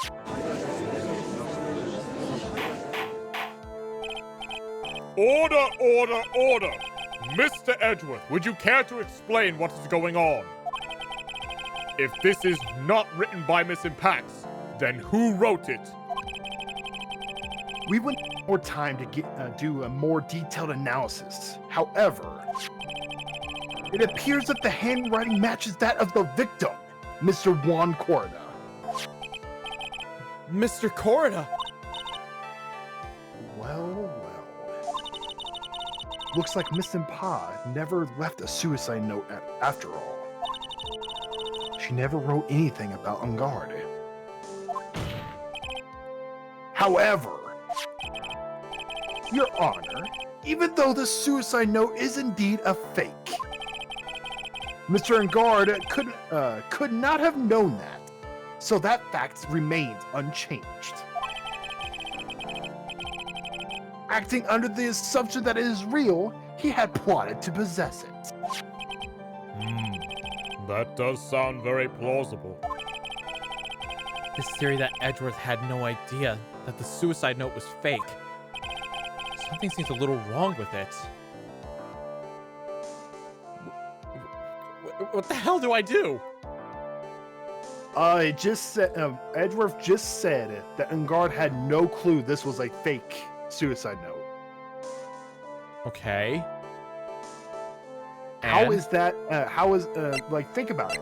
Remember what, if you say back down, it will give you a penalty. Ah, okay. So think about it this way. Edgeworth presented some evidence to court proving that Ungard knew about that suicide note in that bear. Okay. So if that's the case, Ungard would have known that was a fake one, because the fact he knew there was a suicide note in that bear because he had surveillance cameras Oh, on Corda. fair enough. The defense believes that the theory the prosecution has stated contradicts testimony. If everything the prosecution has proven up to this point is true, then it's impossible for Mr. Ungard to have known it was fake. So present either the spy camera, transmitter, or the stuffed bear. Oh, it's like one of these three things. Yep. Let's do the transmitter. We haven't presented that ever. Take that! What is this little item called again? A video camera, Your Honor. Well, a very small one, but... Oh, that's right, a camera. You kids and your fancy toys nowadays. Mr. Edgeworth, earlier you claimed that Mr. Ungard knew of the existence of this note. Because he was spying on the victim. Isn't that right? If that were true, then this means Mr. Ungard would have known that the victim had forged that note.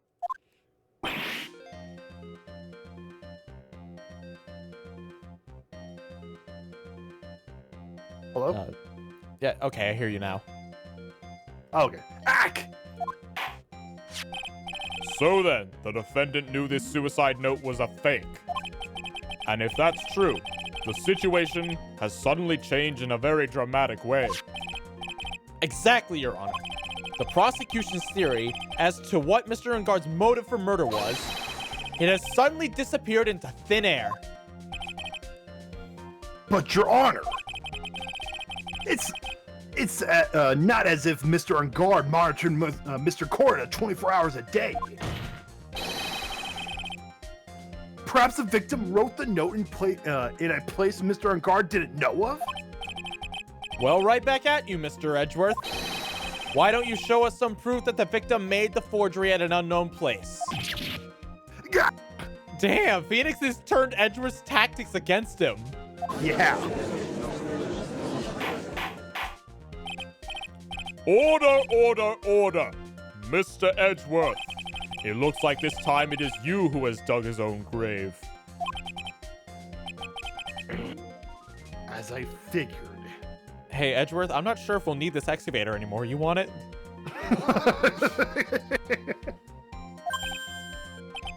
Huh? As you figured. As I figured. It came down to this after all. Mr. Edgeworth, you are not making any sense. When I heard the results of the handwriting analysis, I thought this might happen. The question is, what's next? What's next? The prosecution can't prove Mr. Ungard's motive through the evidence. Then we must prove it from another angle. Well, I agree with you there. Your Honor, the prosecution would like to call a witness to the stand at this time. Oh? Well, that's fine.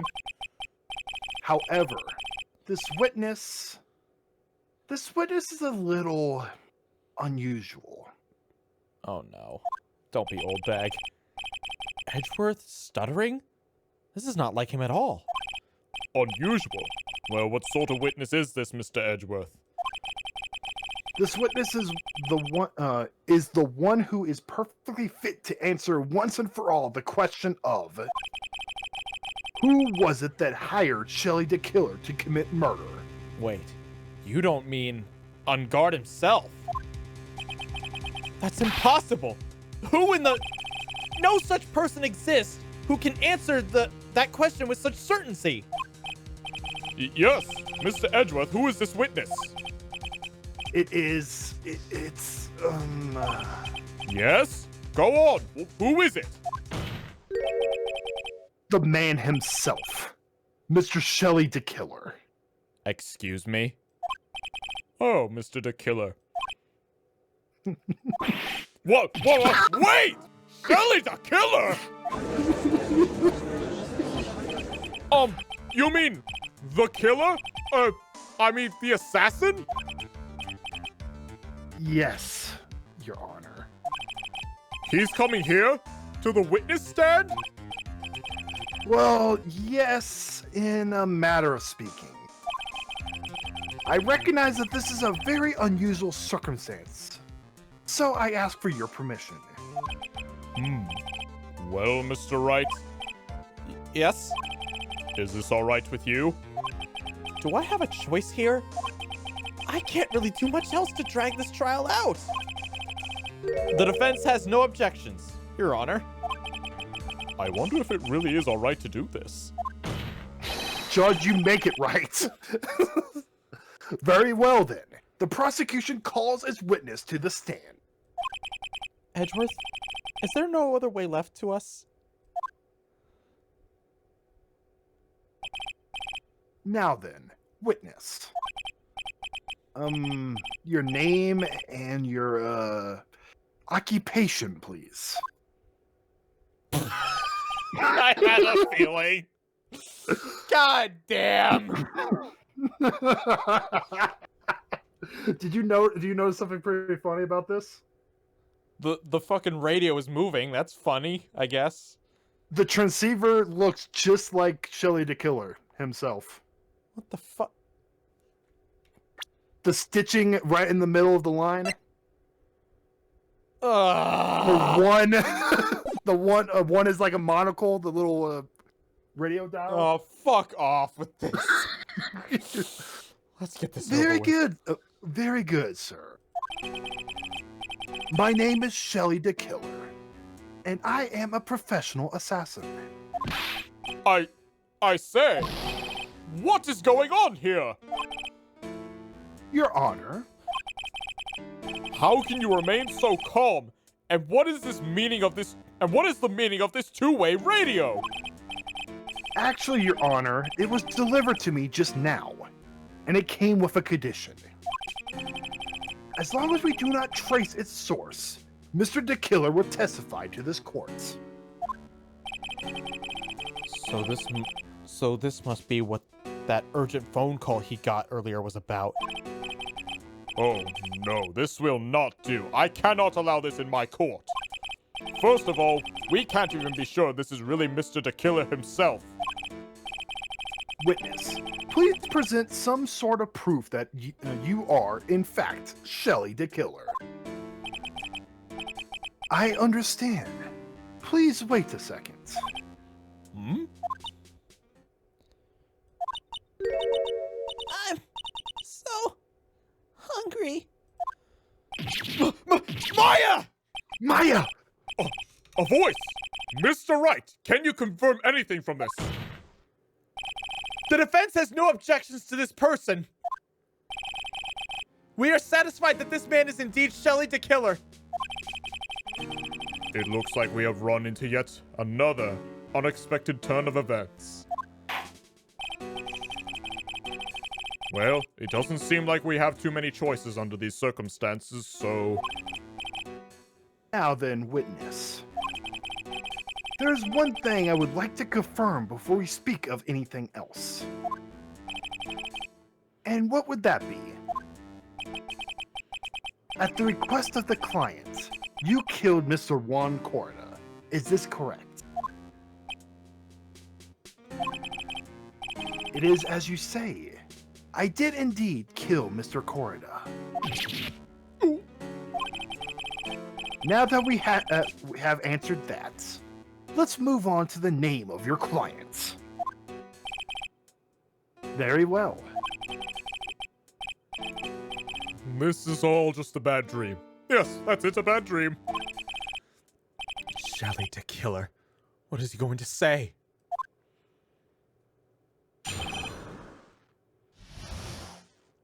I'm cross-examining a fucking radio. Let's do it, dude. As if We the cross-examined a bird. I don't know which is worse. Let's see, we've cross-examined a bird, we've cross-examined a puppet, now a friggin' fraggin' radio. There is something I must first state. To an assassin, nothing is more important than the trust between a client and himself. And that is the reason I am here today on this witness stand. It is my wish that you grasp this concept before I give the name of my client. Mr. the Killer seems to be a very clever man. I'd almost say he seems to be mocking us. Oh, he certainly is. While he may appear to be our enemy, Your Honor, Mr. the Killer is only stating the truth. He is no hypocrite. He has always stood by this one belief. You mean about this trust between his client and himself thing? It seems to be a level of trust beyond what people like me can comprehend. Well, Mr. Wright, are you ready to cross-examine the witness? Yes, Your Honor. There's no way to know what's coming next, so stay cool and collected, Phoenix.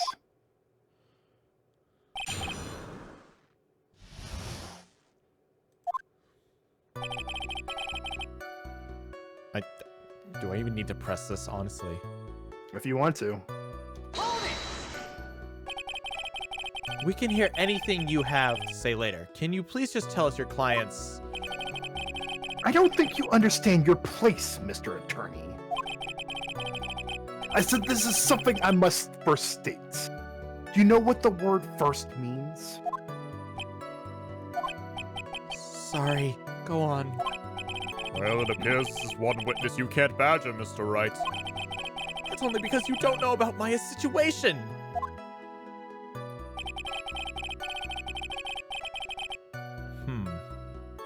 Hold it! The trust between you and your client. I provide my service in a fast and efficient manner. In exchange, I trust that my client are discreet about me and my identity. If too many people knew of my face, it would be quite troublesome. And that is why you're testifying in this manner. This is the first time one of my clients has ever been accused of murder. I must preserve the killer name so my clients can trust me. So he just admitted Unguard is the fucking the client. But couldn't someone stab you in the back and break your trust? It has never happened before, but if it ever did, Yes. that person wouldn't be my client for very long. Oh. Oh. Are you seeing the angle we need to go at? Oh! If we can get this guy to have a reason to kill Matt on guard, then we save Maya. They would certainly. That's enough! Please, no more! Very well. It was only an hypothetical anyway.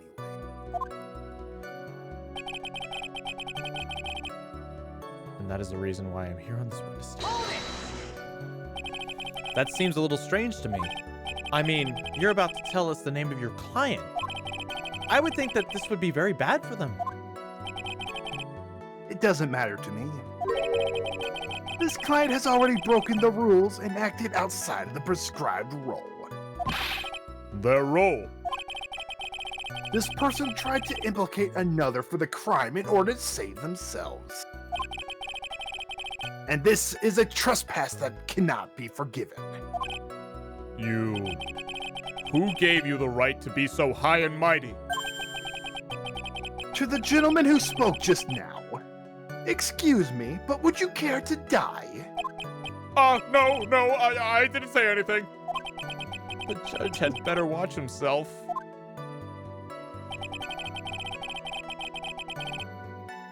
Hold it! We understand, so please tell us the name of your client. I'm afraid I can't do that.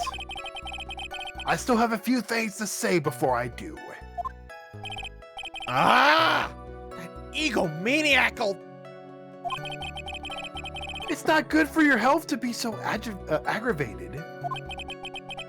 You won't live very long if you let everything bother you. Somehow, that coming from an assassin makes it less than comforting.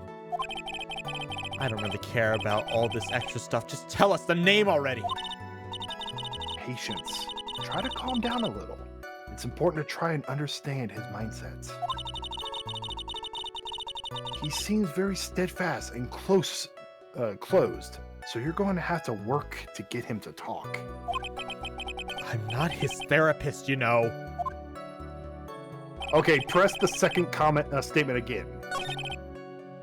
Remember, he values the trust. Why would he announce who it is? Hold it! Okay. The trust between you and your client. Provide my service. I provide my service in a fast and efficient manner. In exchange, I trust that my clients are discreet about me and my identity. These are the rules and duties an assassin and his clients are carried to. I'm sorry, but I was wondering about something you just said. You said that your client had already broken the rules. A person who frames another is the worst kind of human. And that's why you feel you can betray this person. I have no trust relations with a client who can't understand their assigned role. Just my luck. An assassin with a conscience. Who'd have figured? Now then, everyone. Do you think you can understand my logic? This case just keeps getting better and better. If you can't, then I'm afraid I can't proceed. Everyone understands your point, I think. Really? In that case, I believe I am prepared to disclose the information you seek. You have made it crystal clear that you value trust over all else. I believe we are ready. Excellent.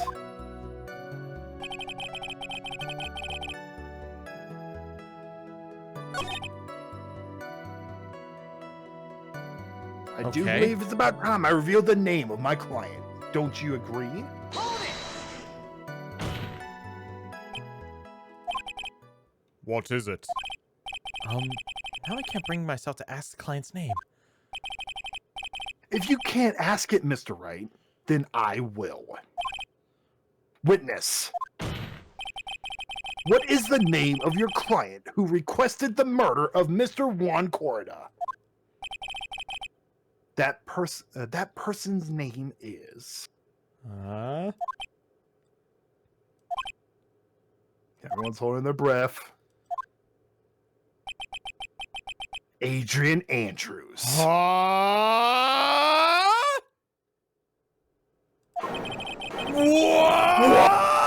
Objection! Witness! That's not who you told me it was earlier. Pray tell. What are you talking about, Mr. Prosecutor? I should think I know my own client. And it is Adrian Andrews. What? Oh no. This can't be. On the phone earlier. What is going on here? My guess is that Mr. the Killer just stabbed Mr. Edgeworth in the back. Stabbed Edgeworth in the back? I'm sure in order to get an audience with this court, Mr. the Killer told him a different name. Matt on guard, perhaps? I knew it. Objection! This is outrageous! I was deceived! This witness is telling a serious lie! But you were the one who summoned this witness.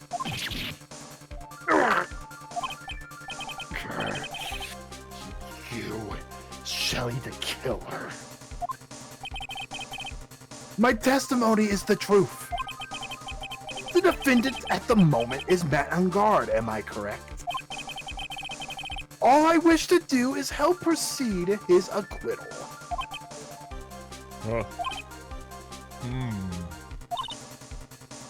Wow. All of a sudden, it feels like we can actually win this. Can't win it like this. Yeah.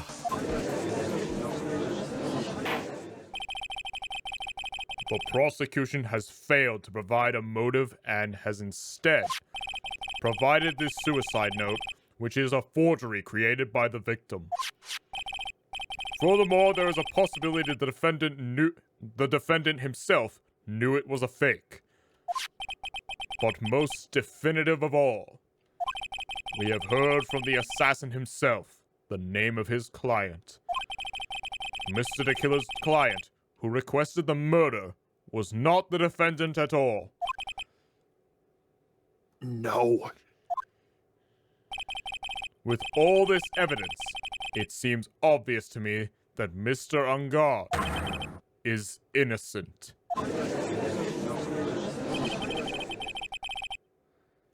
I seem to have caused you a bit of confusion. Please, continue the discussion and call me when you have reached a verdict. He just hung up! Oh no! No, the whole thing is collapsing before us! Bailiff, please bring Miss Adrian Andrews in immediately. But now, with the way this is going, Ungard will be found innocent. This may be our last chance to save Maya. Yeah, but Edgeworth is right. The killer is lying. And Ungard, my client, I know he's guilty. Can I live with myself if I win this? Who would have believed that the prosecution's own witness would have absolved the defendant? Your Honor, the prosecution requests permission to further question the witness. Shelley the killer is currently lying under oath. Oh gee, like that's the worst thing he's done.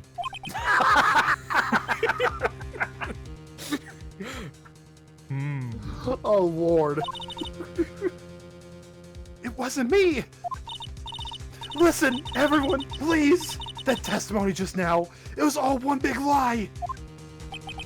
Miss Andrews. The suicide note may have been a fake. But that man, Matt, he's the reason Celeste died. And Juan's death, it was all because he pulled into Matt's twisted world. That testimony just now, you have to believe me. It was a horrible, horrible lie.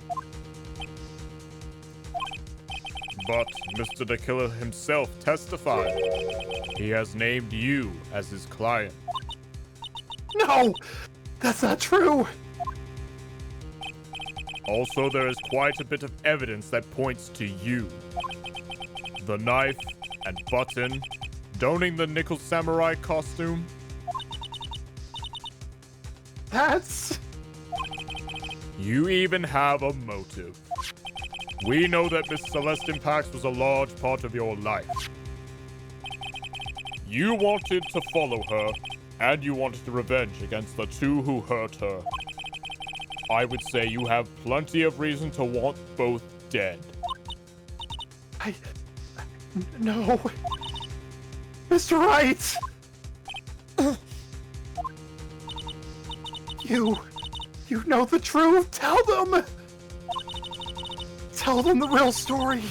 Who the real killer is. Tell them! Please, help me. Phoenix, there's no way in hell you're gonna let her be led to the gallows. I know. Yes, I know the truth. Mr. Wright. Yes, Your Honor.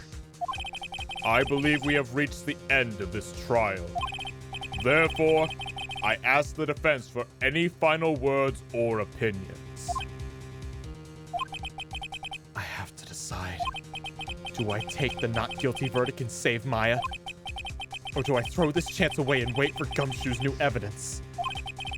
What am I supposed to do? Maya would never forgive us if we threw this. We have no choice. Phoenix. I can't do it, Mia. I can't accept a not guilty. You are a lawyer. I know. But Matt Ungard is a killer. A murderer. I can't let him get away with this. I can't let someone else take the fall. If I let Miss Andrews be convicted, then I am no better than Ungard. And even though I do not want to admit it, I have to face the fact that it is because of Edgeworth that I now know the real truth. He could have gotten Ungard convicted so many times over, but he never took one but he never took a single one of those chances. If I take this verdict right now, I'd be betraying his trust. His trust? I never thought about it until now. I trust him?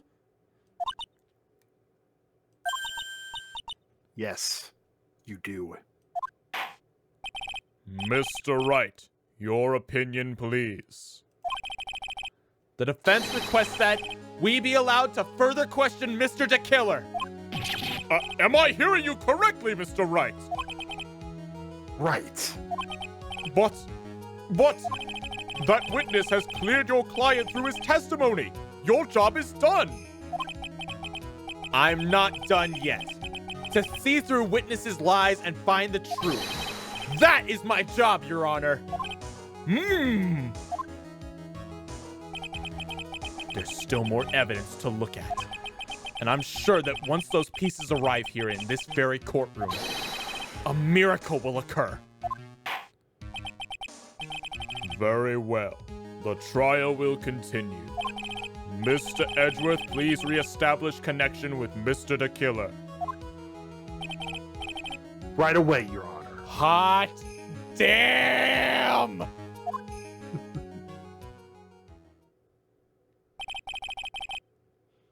Has a verdict been reached? Before that, we would like to talk with you a little more. About... All you needed from me was a name of my client. What else could you need from me? Well... Actually, we would like to hear everything you know about this case. That is how things are usually done. What is he talking about? Usually done. But what shall we have him testify about now? Mr. DeKiller, if you don't mind, please testify about your client in more detail. You legal people and your procedures. Is it any wonder no one likes to go to court? Are you kidding me? If court was like this, I'd be going every day. That'd be my weekly entertainment. I know, right?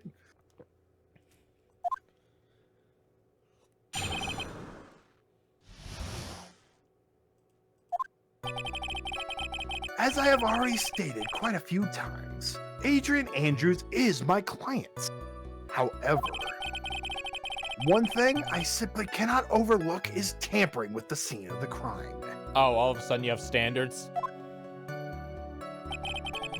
My client did it to frame another for the crime, while pretending to be the first person to discover the body and enter the scene. Adrian Andrews already knew from the very beginning Juan Corda was dead. But even more appalling is the creation and planting of a knife in the button.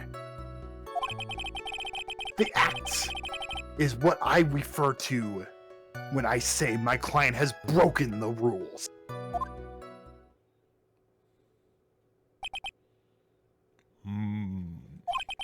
This is a most unexpected turn of events. For the, 5th time now? However, this time everything has finally been revealed. Objection! Just a second, Your Honor. Yes, Mr. Edgeworth? We still have the cross-examination to do. But you don't need to question a testimony like this. Do you, Mr. Wright? Your Honor, the defense will question the witness. As if I have a choice here. Huh? Why? What this witness has said is nothing but beneficial to the defense's case. If you scrutinize the testimony, then... And I'll expose the lies that in the oh-so-beneficial testimony, I suppose. I don't understand what's going on anymore. That makes two of us.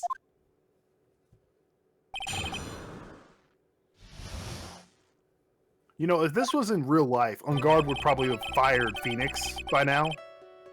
and then the court would have found him not guilty. Really? Yeah, so Ungard is an idiot here. Let's just be real. If this was real. As I've stated quite a few times, Adrian Andrews is my client. However... What is it, Mr. Wright? If I press him the wrong way, it might raise suspicion on his end. But I have to do something to waste more time. Witness, about requesting a hit. What? Yes. Phoenix, what are you doing? Yes. How much is your fee? I see you're also quite a dark-hearted man, Mr. Attorney. Huh? If you'd like to talk business, we could do so after the trial. No. I'm not thinking of hiring Mr. Wright. Yes? You want to kill me? You want me dead, don't you? What? Why would you think something like that, Your Honor? Guilty! Mr. Phoenix Wright, you are hereby declared guilty!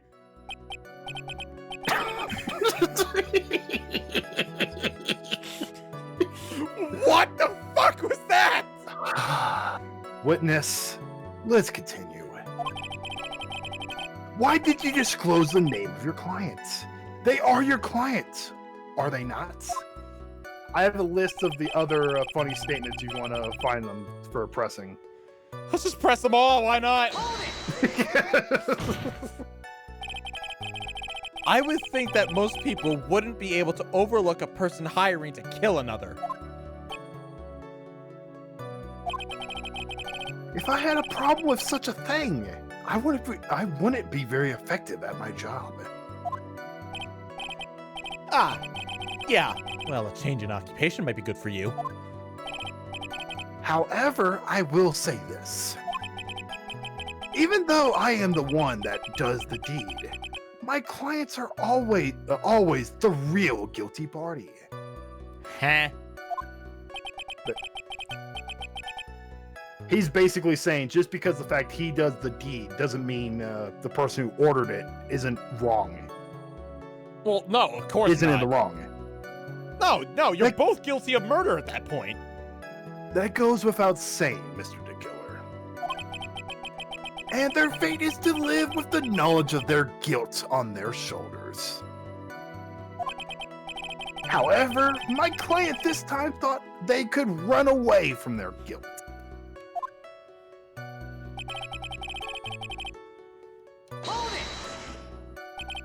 Are you talking about the button and the knife? Yes, and my business card. Oh, this card.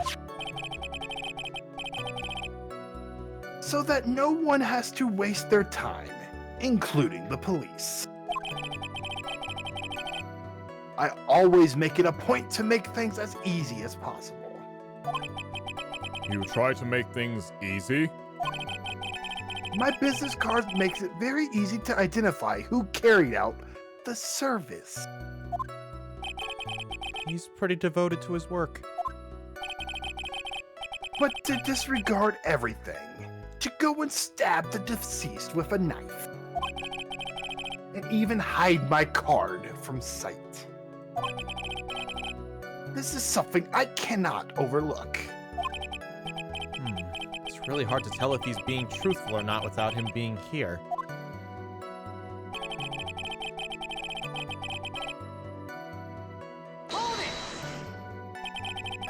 So you're saying most clients wouldn't do such a thing? That is correct. Usually, most people try to create an alibi for themselves. If you should use my service, Mr. Attorney, I would suggest you plan for your alibi too. No, I already told you I have no intention of using your services. Ever!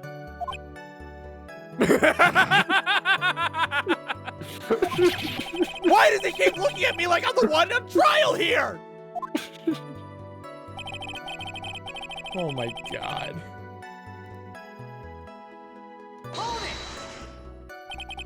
From the very beginning. That is correct. From before my client visited the room. All of my clients know precisely what the situation is at all times. I wonder if that's really true. That's odd. Hmm? How odd? Is the creation and planting of the knife button. So why did you think your client did that? What do you mean by why? Well, fiddling around at the scene of the crime is pretty risky. And why would someone who had requested a murder go to the crime scene anyway? That is true. I assume it was probably done to frame Mr. Ungard. If that's the case, then why didn't the person just request that you do it? Or just request that you do it? Sadly, that is not possible. Huh? My job is to kill. That is all. And to leave my business card behind, naturally. The business card is so my client may escape blame. To protect them is my duty. Even if they say it was for revenge, setting someone else up to take your fall.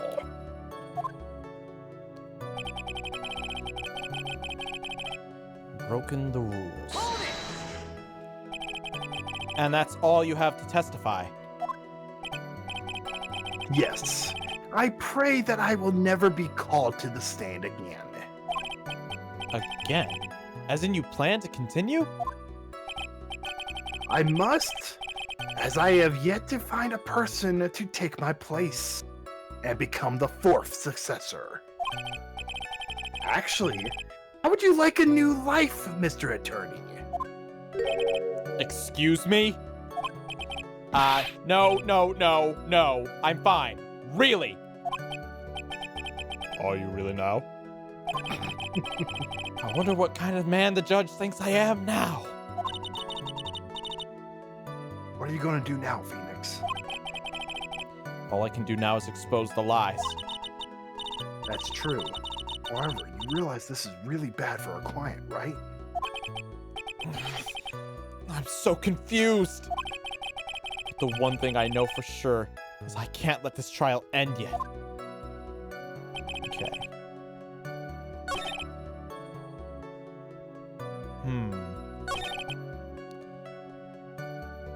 So there was something pretty interesting.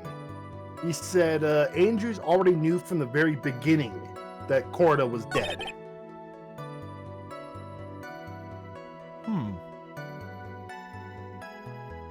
That is interesting. I mean, we don't really have any evidence to go along with it. Yes, we do, actually. Huh? We have evidence. Well, we'd have her testimony, but in case you haven't noticed, we can't really pull that up. Right, but there is evidence on the in our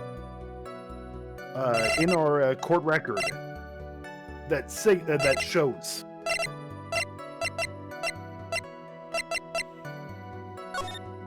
Do you remember what happened when she showed up to Corda's room for the first time? Do you remember what she told us? No. She said that she came in there and she saw Corda slumped on the seat. Okay, yeah, She thought that he was asleep or needed something. I know that, but we don't have a testimony to present. Maybe if Yes, we do. We don't have a testimony, but we do have the wine glass that has her fingerprints on it. Oh, yeah! From the very beginning. Oh, wait, no, we've... It's all the same, yeah.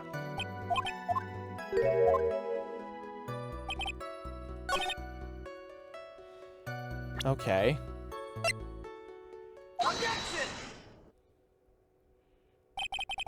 Thank you so much for taking the time to testify, Mr. the Killer. What is the meaning of that attitude? When Adrian Andrews entered the victim's room, your client had no idea Juan Corda had been murdered. But how do you know that? From this wine glass, Your Honor. The glass. Mr. the Killer's supposed client thought Mr. Corda had only fainted, which is why this glass of tomato juice was poured for the victim. But isn't that just a part of Adrian's calculated plan? That is not possible, Your Honor. This glass bears the fingerprints of that person. Had this been planned, they would have never left their fingerprints behind. I see your point. Mr. Edgeworth, what is your opinion? Strangely enough, I had the same exact thought just now. Witness, how do you explain this strange phenomenon? Isn't it a waste of time to ask such a minor detail? It's not a very important point anyway, correct?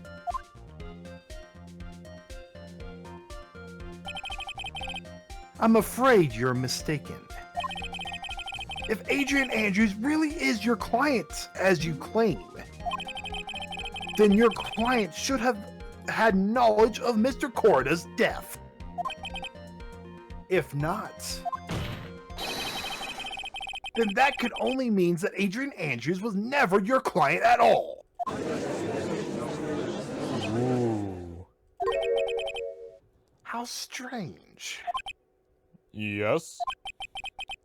Why is it that the attorney has yet to raise an objection at this absurd situation?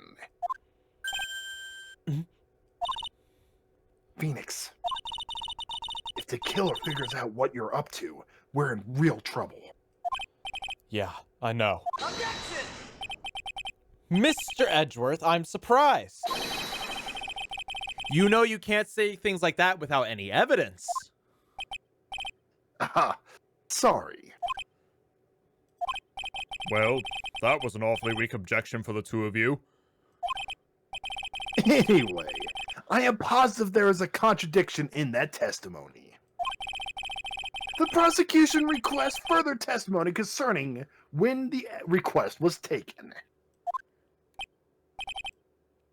Very well. Right now, I have to buy us more time. While we wait for the items left behind to get here, while we wait for the items the killer left behind to get here, I just know that the very outcome of this trial lies with those items.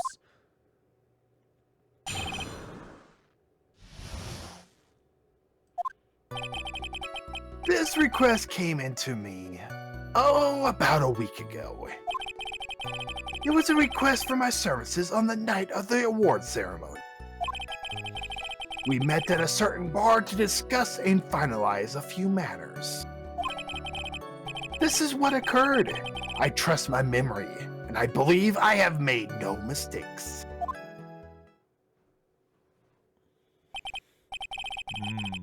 So you physically met your client, huh? That is correct. Meeting one's client is the first step to building trust, in my opinion. I see. Well, Mr. Wright, your cross-examination, please. Request taking. A week ago. Hold it!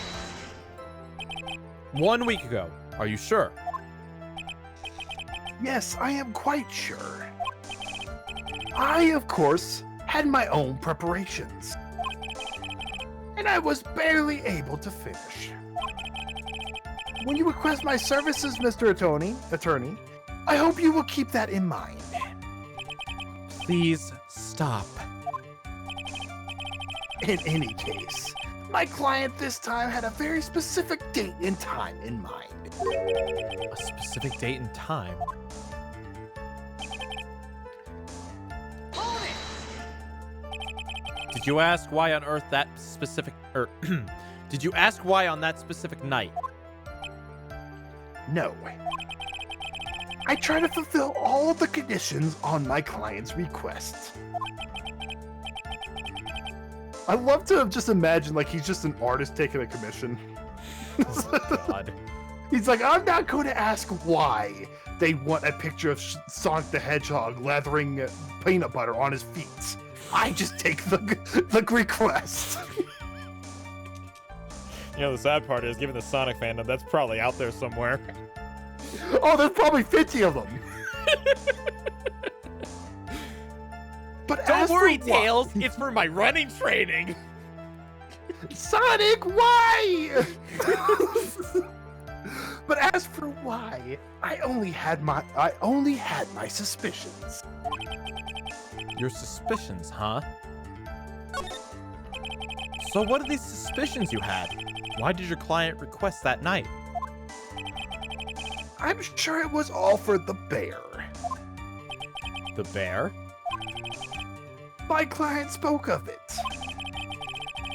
I'm sure there will be a bear-shaped figurine in Juan Corda's room. I would like you to retrieve that item for me. He must be talking about this bear puzzle.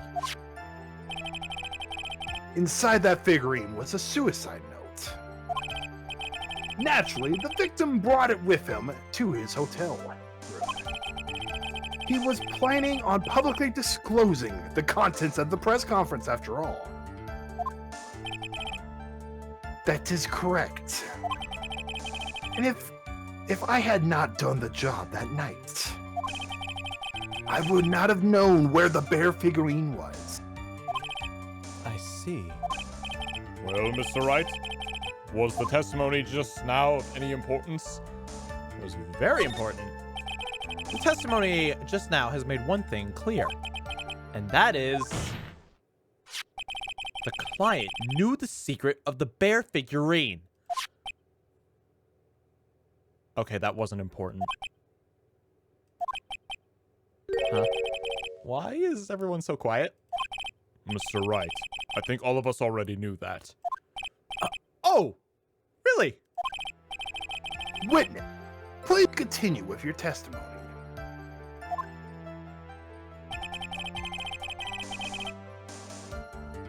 Hold it! So you physically met Adrian Andrews, right? Of course I did. What was that? What was the brief pause? Witness, I would like for you to give us a few more details.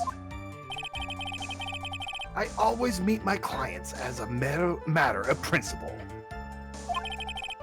I have never taken a request by telephone or mail. And why is that? That shit can be traced back in a heartbeat. That's because I value the trust between a client and myself above all else. And the only way to establish that is to speak to the client while looking them in the eye. Well, Mr. Wright, was the testimony just now of any importance? This is important. Of course it was. Of course. It was very important, Your Honor. If Mr. the Killer had met this client before the murder, then it's unlikely he's mistaken. So you're saying that his client really was Adrian Andrews? I guess so? It is just as I said. Arr! I'm so lost. What the heck am I supposed to be helping here? Calm down, Phoenix. Think carefully and relax. Now then. Sorry, I told you the wrong thing. Same thing, but it's not important. Okay. Now then, would the witness please continue? Okay, so press this and say it's not important. Yes. Press further. Oh, press further. Oh, so is this new? Probably. Oh no, it's not new. Oh, okay. Why is that? It was not important. Why he met his clients is not important, and that wasn't the point. Witness, please stop sidestepping my question. What do you mean by that? My question was, did you really meet Adrian Andrews in person? I've already told you, Mr. Wright, I did. It was only through talking with him face to face that I began to trust him. That is when I thought I could trust this person as a client. It's true what they say about talking face to face. Well, Mr. Wright, what was the testimony now just... This is important. Okay. If I heard what I think I just heard now, then I think I've got him.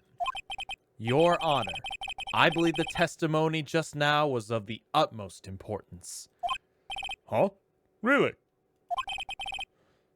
If that's the case, witness, please include the statement just now in your testimony. Very well.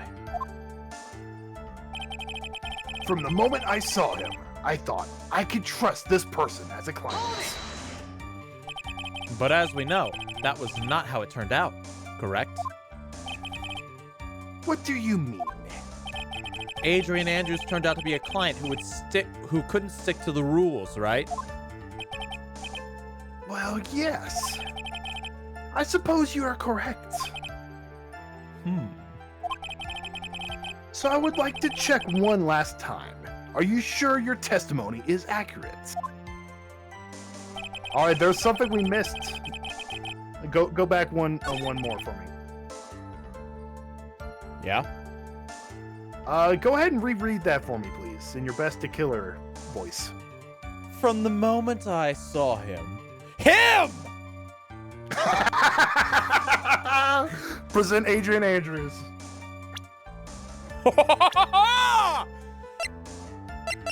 Eat shit and die! Objection! I would like to go over this one more time. You met Adrian Andrews at a bar and took the request at that time. Yes, that is correct. And that's when you thought he was trustworthy? How many times must I repeat myself? Yes, that is correct. I'm sorry, but that is an impossible tale. What? Shelly the Killer. You have never met the real Adrian Andrews. Yeah? Why do you say that?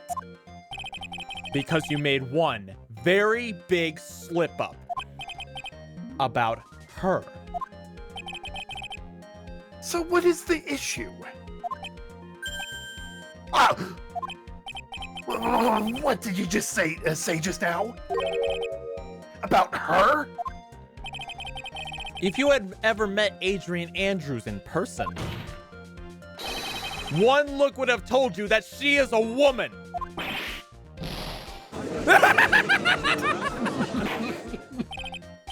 Order! Order in the court! Mr. Wright, what is the meaning of this? The witness testified to the following: that he always meets face-to-face with his clients when taking their request. But he has never met Adrian Andrews in person. Your Honor, that is exactly the point. That means Mr. the Killer's client could have not been Miss Adrian Andrews. The hell? Is it sweating oil? Yes. What? Mr. Edgeworth, I understand your logic on this one. However, why would the assassin make such a basic mistake? I believe it has to do with her name, Your Honor. Her name. Yes, Adrian Andrews is, without a doubt, a really androgynous name. Androgynous? Androgynous, that's it. I didn't know how to pronounce it. I Basically, could a be name. wrong on that one. Androgynous. It's unisex. basically a name like unisex name. Yes, I see. Unluckily for Mr. the Killer, the entire time he was on the stand, no one had stated Adrian Andrews' gender. And so, he simply picked the wrong gender to go with. What? What is going on? The audience has no clue either. Shelly the Killer! This court demands an explanation. I think somehow I must have mixed up this client with another. So does that mean you remember something different now? Yes, of course. Please, if you would allow me to testify once more. I know he's just going to spit out more lies. Very well, but this time please give us the truth, and nothing but the truth.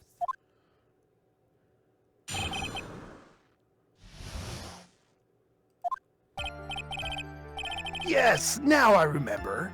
I took that request by mail. You just testified that you never do that. There have been many times when I took jobs without having met my client. You just testified that that's not a thing. The request was for the murder of Juan Corda, and 2 or 3 other small things. When I saw the name at the end of the letter, I thought my client was to be a man.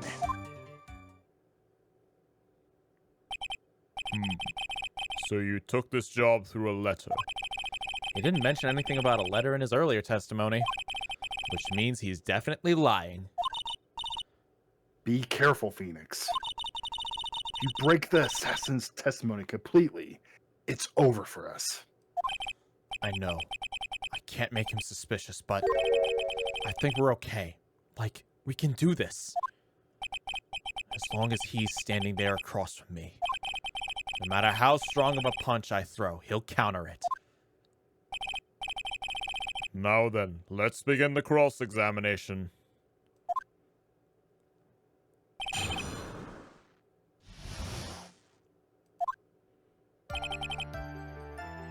Hold it!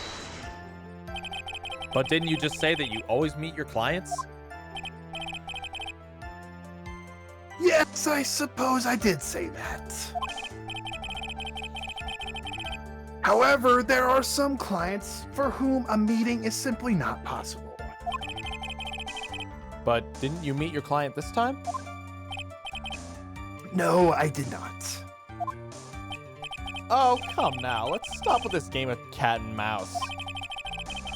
Using your silkiest voice is not going to work on me.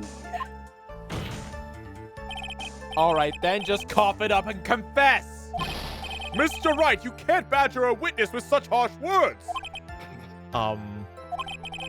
You're a lawyer, so behave like 1 and present evidence instead of mindlessly yelling. Now then, do you have any proof that Mr. Killer met with his client? Well, no. I'm sorry, Your Honor. Unfortunately, I don't have any proof. I see. Then your line of questioning was just another waste of time. Luckily for us, Your Honor, that is the nature of right and wrong.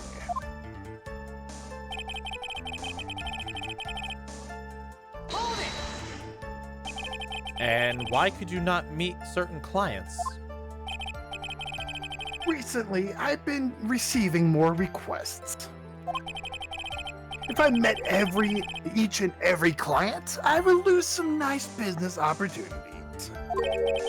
Nice business opportunities. On top of which, the times have changed. It is now the age of information and computers, correct? Well, I have joined the times and now take requests via electronic mail. Electronic mail? Do you have to mail that to a special insulated envelope? I'm very sorry. I despise the shortening of words.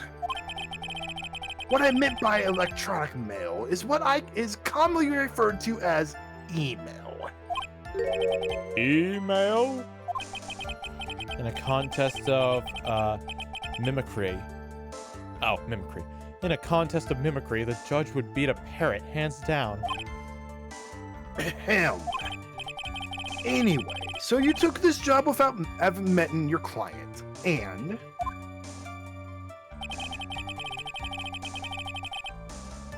Request was for the murder of Juan Corda and 2 or 3 other small things. 2 or 3 other things?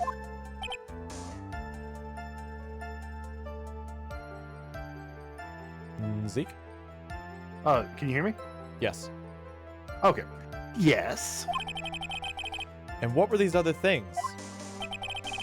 A few other things that have nothing to do with this case. What should I do? Should I let him slide with that? It'd be really bad if I pushed his buttons the wrong way and he got mad.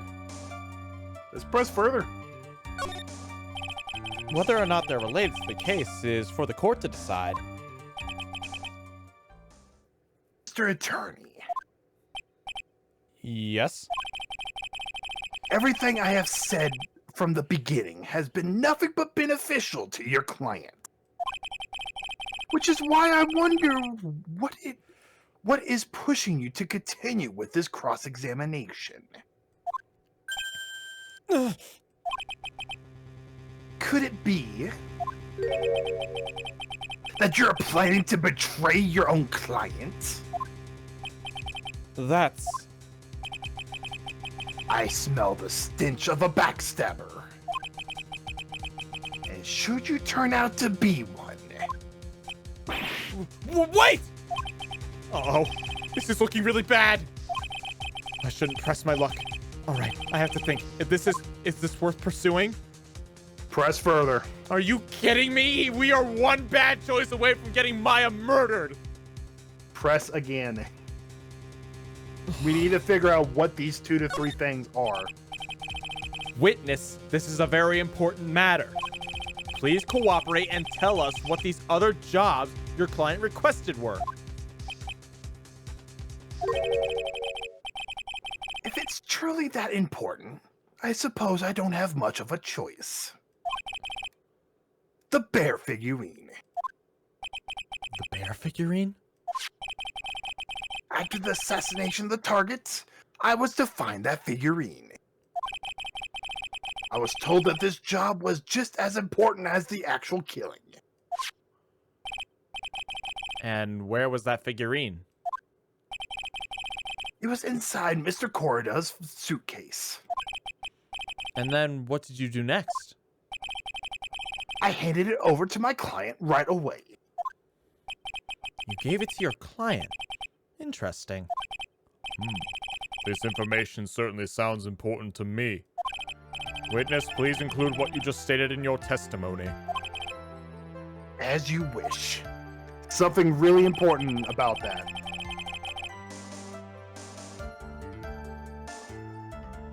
Gave the bear figurine to Adrian Andrews. What did Adrian Andrews want to do with that bear figurine?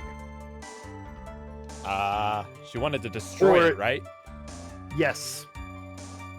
If Okay. she was the one to receive it, she would have destroyed it by now. Oh, okay.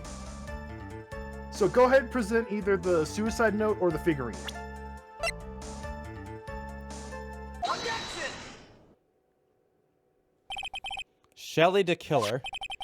If you had really given the bear to Miss Andrews, then this item should not have been inside it. This item. I see where you're going. Yep, that's where I'm going. Where is everyone going? Do I need to pack a suitcase? Your Honor, please think back to Miss Andrews' testimony. And I was going to burn it. For her sake. If even for a single minute, this bear had actually been in Miss Andrews' hands, I'm sure she would have taken the suicide note out and burned it. Order, order, order! So that's where you two are going. But by the very fact that this suicide note was still inside the bear, it tells us that your client doesn't know how to disassemble the puzzle. Which means... It means, Your Honor, that it was impossible for Adrian Andrews to be the client. Oh my God! Order, order, order! Mr. Phoenix Wright.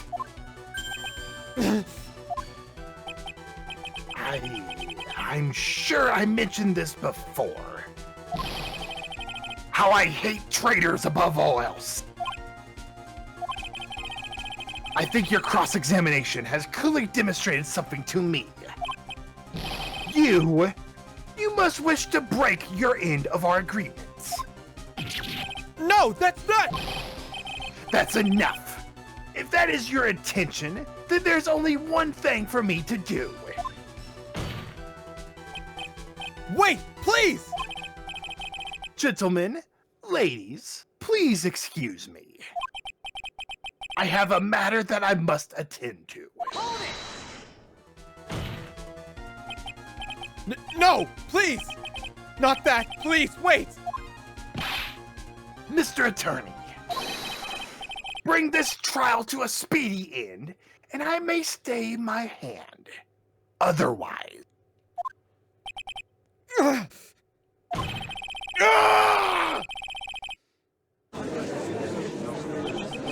What in the...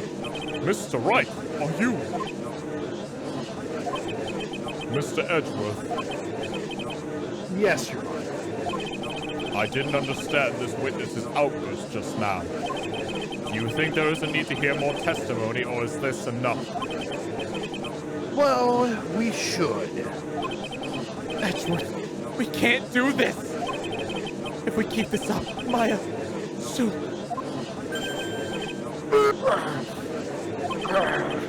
The prosecution,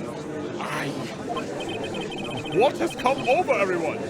Even you are... the prosecution rests. What is going on around here? The prosecution has no further questions, Your Honor. What?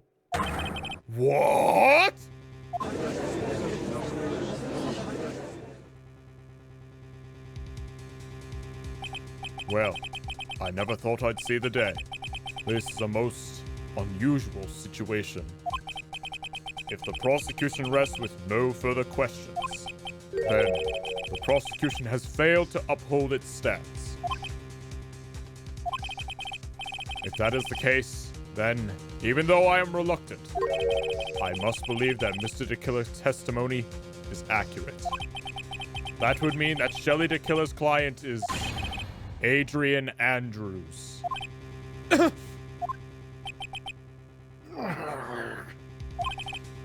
Mr. Wright, Yes, Your Honor. if I end the trial here, right now, then your client, Mr. Matt Ungard, would be declared innocent. And in his place, Adrian Andrews would be charged with murder. Miss Andrews would be charged with murder.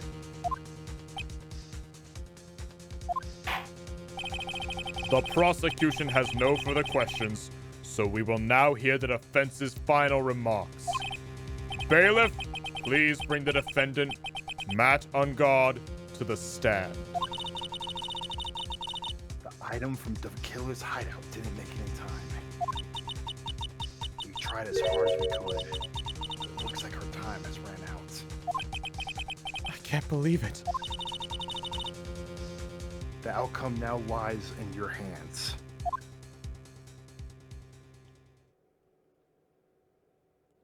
You.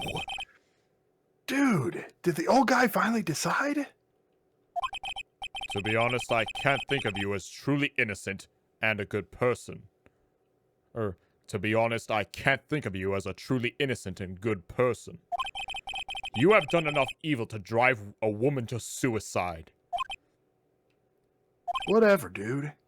But, at least on the charge of murder, it would appear that you are innocent.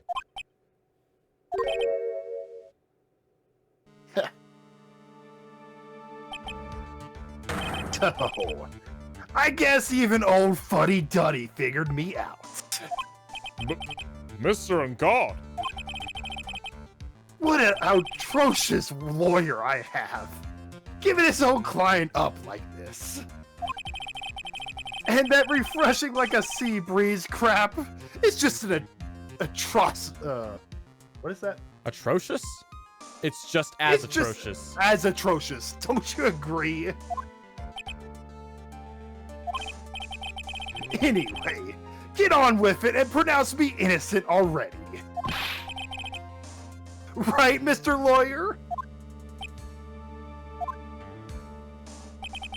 Should I side with justice, or should I save Maya's life? You'd better get on guard a guilty sentence, okay? But if I did that, Maya will die. But if I say he's innocent, then Miss Andrews will be charged as the murderer.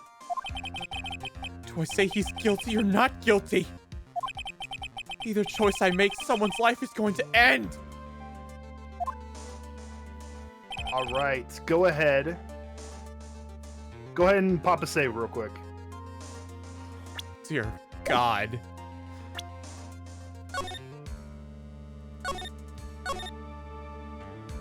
All right, thank you. It all hinges on what I choose. Now then, Mr. Wright, let's hear the defense's final statement on this matter. Oh, okay.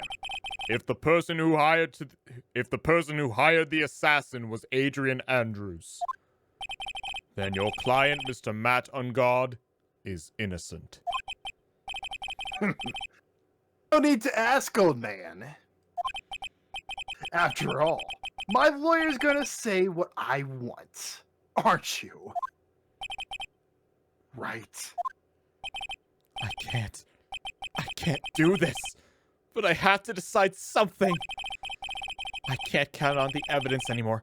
I have to listen to my heart. My client, Matt Ungard, is... Maya would never forgive us. He's guilty!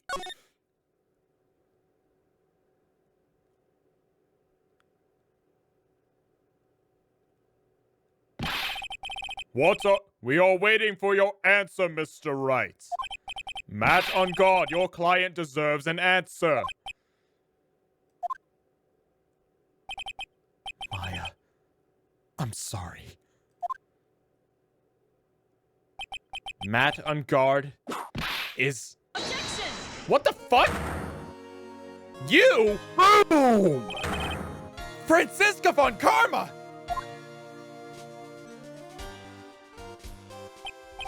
Right What are- on time. Oh! You see now, don't you, Mr. Phoenix Wright? This is exactly why you should never take your eyes off that scruffy fool. Did you bring them? The final pieces. Do you have them? You should know better than to ask that, Mr. Miles Edgewell. A von Karma is perfect! In every way. The evidence here is perfect condition. Don't worry about Scruffy. He's fine. And his injuries are minor. All of the items are inside this. What a filthy old coat. That's Gumshoe's coat! Yes. What in the name of... Oh! That's Gumshoe's. I spot his tattered rags anywhere. I apologize for its ugliness, but there was nothing else to wrap the items in. I fought long and hard this whole trial. All for what's inside that raggedy coat. I'm sure that what's inside that coat lies a crucial piece of evidence. Your Honor, inside that filthy coat are the defense's final pieces of evidence. Your final evidence?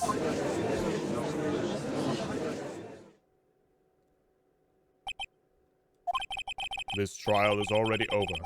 All that remains is for me to hand down my verdict. I do not believe that any evidence presented now would change the outcome of the trial. What?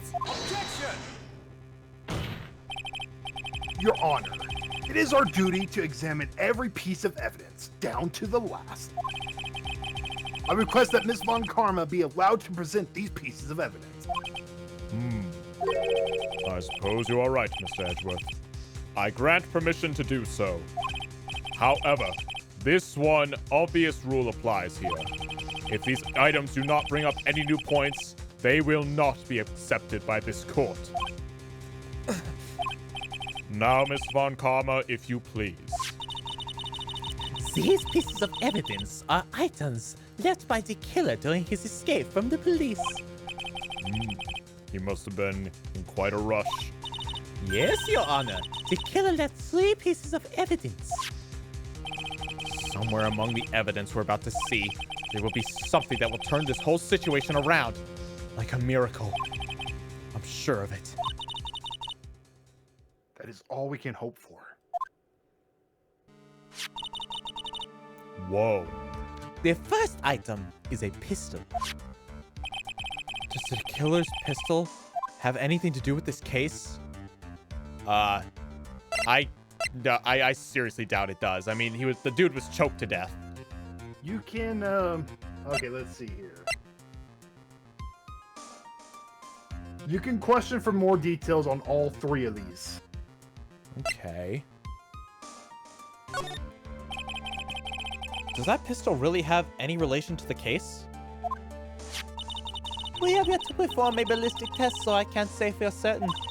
However, I believe it has something to do with this case. At least, with me. Oh. That's the pistol that was used to shoot you, isn't it? That is what I believe, yes. Oh. I kept the bullet they removed from my shoulder as a sort of memento. I'm sure it will be an excellent sample for the test. So that's the pistol that was used to shoot Francisca. It's probably not going to help us very much. Yeah, you don't have to use it, but it is added to your court record. Fair enough, there's been plenty of evidence that was added to the court record and was never used. The second piece of evidence is this videotape. The videotape! Oh, we need more about this. Have you checked the contents of that tape? Unfortunately, there was no time to. Oh, yeah. But I would speculate that this tape is very important. Why would you say that? Because he came back to his hideout for it. The killer went back for it? That's right. It looks like he was trying to recover it. He injured 3 officers at the site. But somehow, it looks like they managed to protect it from the killer.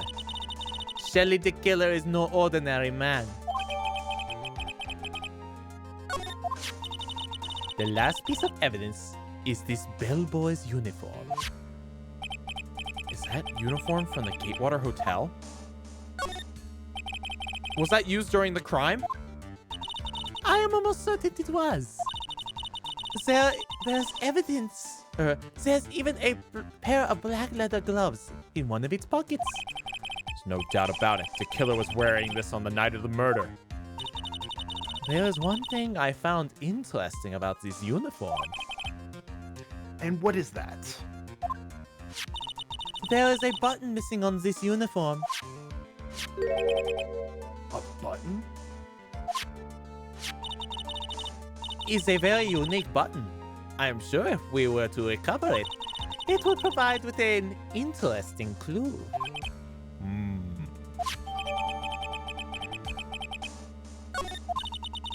That is all I have to present, Your Honor. It's just as I thought. And what is that, Your Honor? I'm sure were we under normal circumstances, these items from Shelly the Killer's hideout would be very important clues. However, our question is not who did the killing. It is, who is the client? Yes, that is correct. And these 3 items do not tell us anything about that. No, wait, there's still a chance. I have an idea in my head. Thank you for your hard work, Miss Von Karma. You may step down now. Wait, Your Honor. Please allow me to examine this new evidence. Overruled. This court already has all the evidence it needs to hand down a verdict. Wonderful. Absolutely splendid. This judge is such a brilliant man, isn't he? Is this the end? Phoenix. I knew it. There's no such thing as a miracle in this world, is there? think you're wrong. I think they do exist. But you have to make that miracle happen. Okay, go ahead and save, but I'll tell you when. Just don't go super fast. Next time we see ellipses, that's the cue to save. Okay. There are 2 endings here. I kind of want us to see both of them. But no matter how you think about it, it's... Try, for my sake. Just think about it for a second. There are 2 ways out of this situation for us. 2? The first, make Ungard wish from the bottom of his soul for a guilty verdict. Huh? The killer will always place his client's wishes first. If Ungard himself wishes to be convicted, then he will let his hostage go. That may be true, but that's asking me to do the impossible. No, there's a way, Phoenix. Second way. Force the killer to end his contract with Ungard. If the killer were to no longer think of Ungard as his client, then he would let Maya go. Mia, that's even more impossible! He is a man who values his duty towards his clients above all else. I know both of these seem impossible feats at first.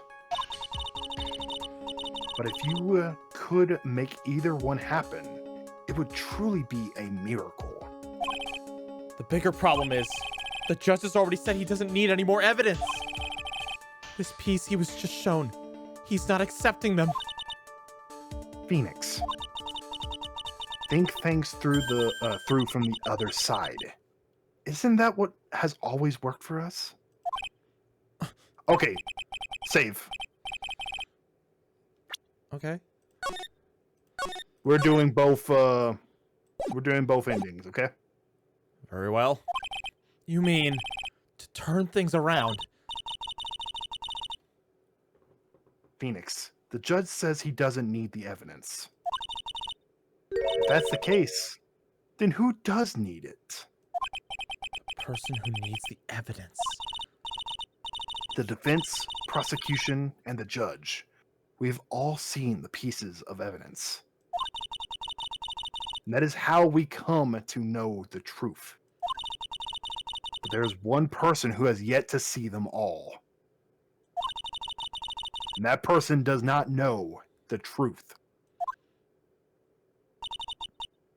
That truth, it may be what will bring about the miracle in the end. There are no objections this time, correct? Now then, I will pronounce my verdict. Why don't we all respectfully sit back and listen, kids?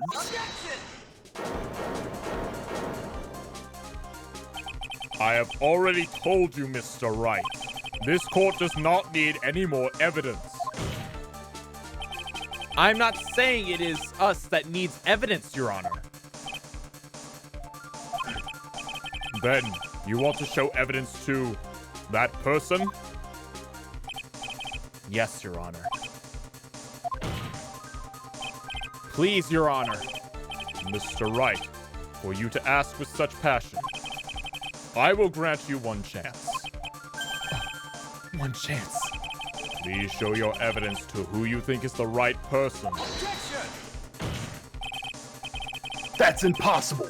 To turn the situation around in one try. One try. That is all I will permit. I have to try to remember everything that has happened up to this point. To think, Phoenix, think! There must be a way to save Maya while taking Ungard down at the same time! Now then, Mr. Wright, let's not waste any more time. All right, save now. Oh, never mind. Fuck. Okay, so in the profiles, let's go ahead and show it to Lotta. What? Why? Just trust me, we're doing the bad ending first. I see. And now, tell this court what one piece of evidence you'd like to show this person. Present anything you like.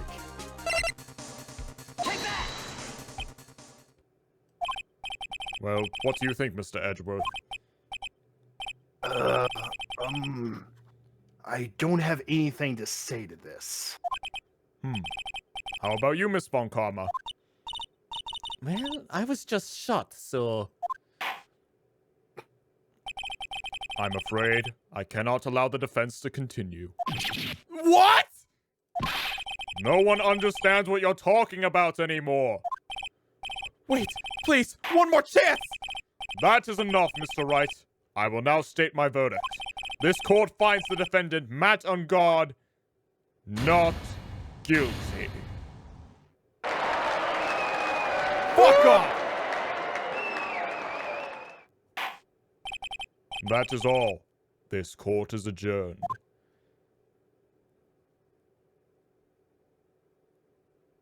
And just like that, the case came to an end. I ran away from the courtroom and wandered the streets alone. I never saw Maya again.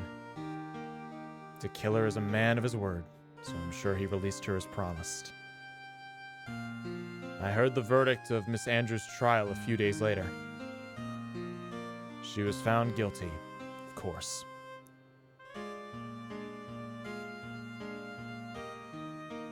The miracle never happened. Maybe it was never meant to. Because a miracle is something that doesn't exist. And that was the justice ill-served ending. Wow, I hated that. I got an achievement for it. Justice ill-served. Well, let's make it right. God, that made me fucking sad. Well, that should light a fire to get Ungard guilty then, huh? Well, no, now So I'm let's just, I'm get just kinda back to the depressed. decision. I'm just...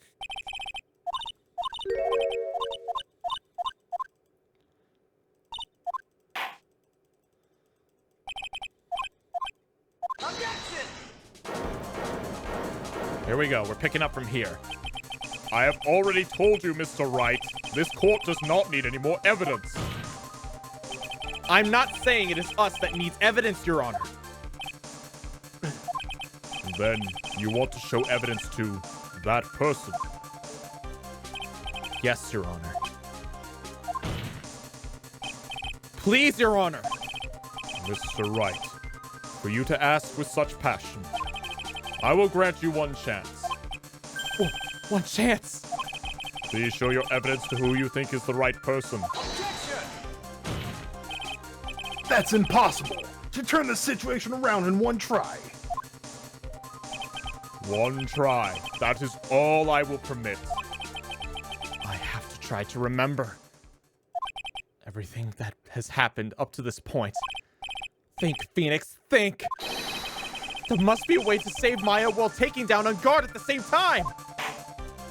Now then, Mr. Wright, let's not waste any more time. Yeah, go ahead and save right now. I'm letting you decide, figure this out yourself. I have a feeling I know what to do. Who would you I'm like pretty to... sure you know. I'm pretty sure you know. Who would you like to show evidence to? Shelly the killer. Has to be him. I see. And now, tell the court the one piece of evidence you'd like to show this person. That tape. If that videotape is the tape I'm thinking it is, then this is what we're going to use to turn Shelly against Matt. All right, let's do it. Well, what do you think, Mr. Edgeworth? Oh, what? I'm wrong? I think there's some merit in showing this evidence to that witness. Okay, maybe I'm not wrong yet. Bailiff, please bring in the transceiver from earlier. All right. It looks like I managed to convince him.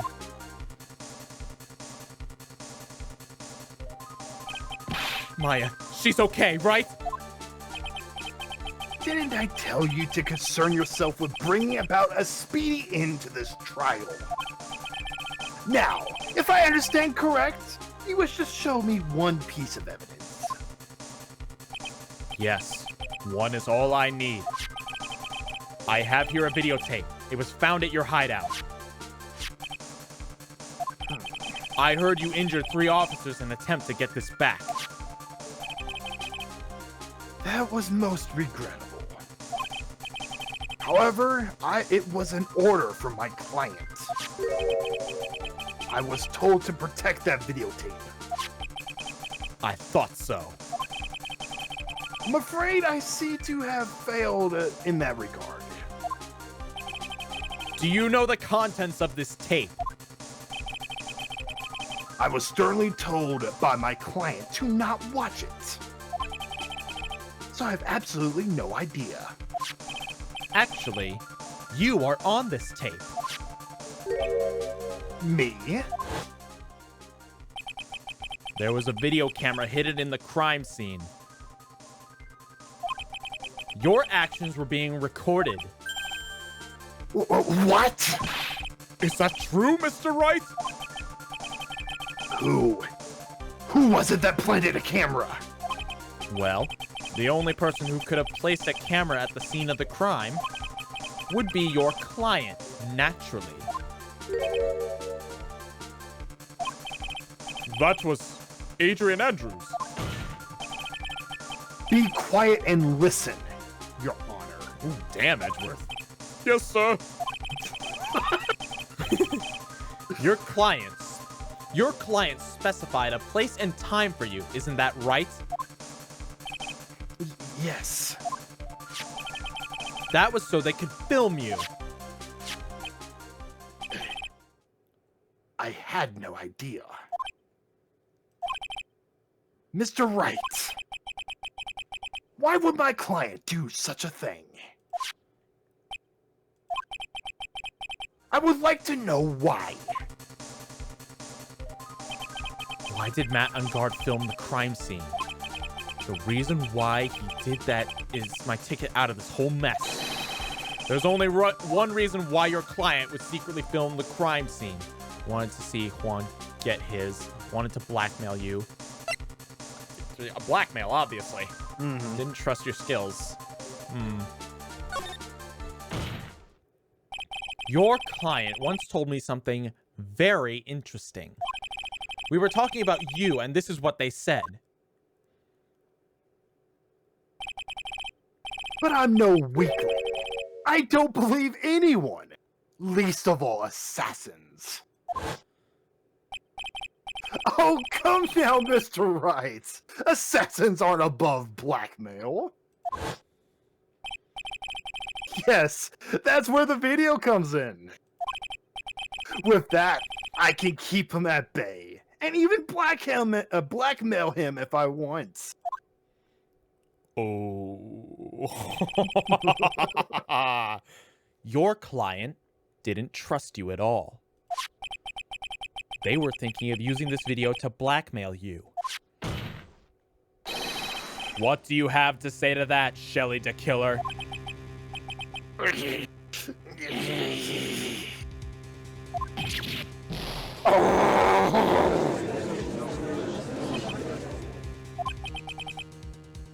It looks like I was being deceived from the very beginning. Yes, by a natural. That is the kind of person they are. Your client is a person who only thinks and plots of how to use people, or how to use the people around them to protect themselves from any and all danger that may arise. That is the true nature of your client. I have one question for the witness. Yes. You told us one thing numerous times during your testimony. You said that you detest traitors most of all. Yes, that is right. But what if that traitor was your own client? what would you do then? That's obvious. I would break our contract in that case. And then that client will become my next target. Oh! Hear that, Matty boy? For the honor of the D-Killer name. Even if it takes an eternity, I would follow that person to the end of the earth to exact my punishments.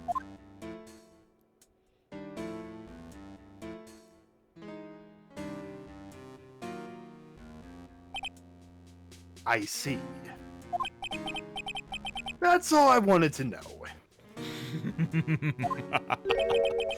So the traitor becomes the killer's next target.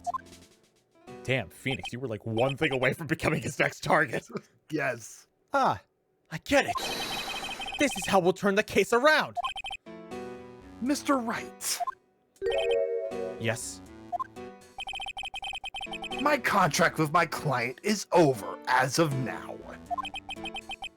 I seem to have a new job on my hand. I will now return to you your precious item. What the? I am not an item! Maya, I thought I'd never see you again. Oh, thank goodness.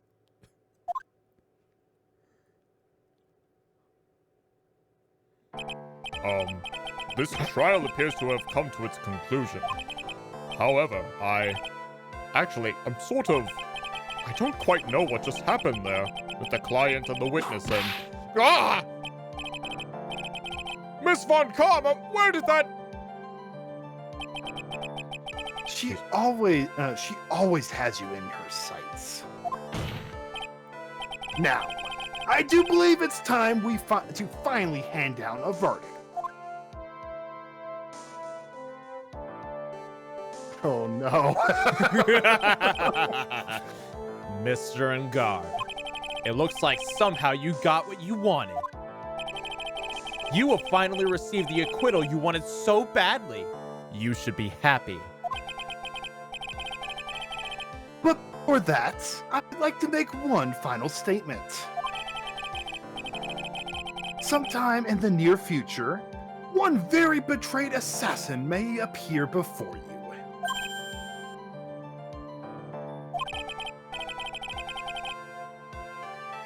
Needless to say, that man is very good at what he does. I'm sure you would understand what I mean if you watch this video. Help me. Now then, Your Honor, the verdict, if you please. Is that all right with you, Mr. Wright? Okay, go ahead and save. There. Do you want another achievement? All right, I guess.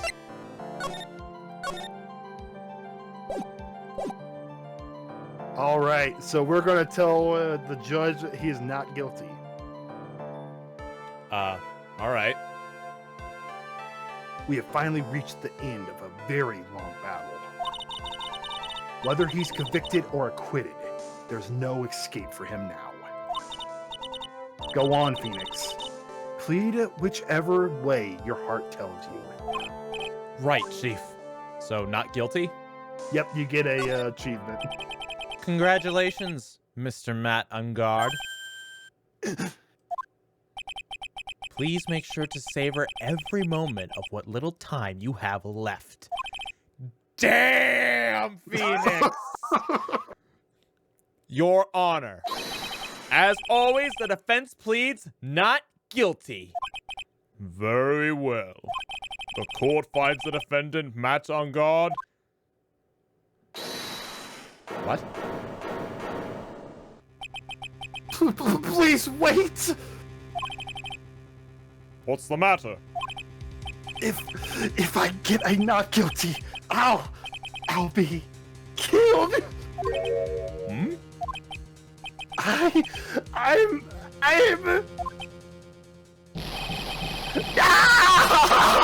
Guilty! Damn! As always, it looks like we have uncovered the real truth. We? I don't remember you helping out much in this. Mr. Edgeworth, how is Matt on guard? I have left Miss Von Karma in charge of his incarceration. I'm sure he's getting a full-course meal of whip leather right about now. Very good. That was a close one, wasn't it, witness? Yes. I plan to pay my debt to society for my own crime, Your Honor. The first time I was called to the witness stand during this trial, all I felt was despair. She must be talking about the time Edgeworth really went after her. I guess she's trying to forgive him for what he did. This witness, how should I put this? She has an illness. That's true. Edgeworth showed no mercy. He ripped her a new one. If you're going to say you would choose death, that is no concern to me. Like, Jesus! We're seeing sides of these characters I didn't think existed. But after that, when I was alone at the detention center, that was the first time I really saw myself for who I am. And today, when the two of you used your combined strength to convict Matt, I felt like I finally have been saved.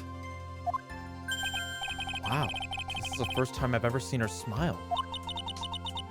I am really happy that you two were in charge of this case. I really don't know how to express how I feel at this moment.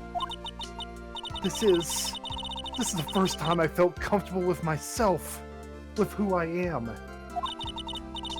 Thank you so much, everyone.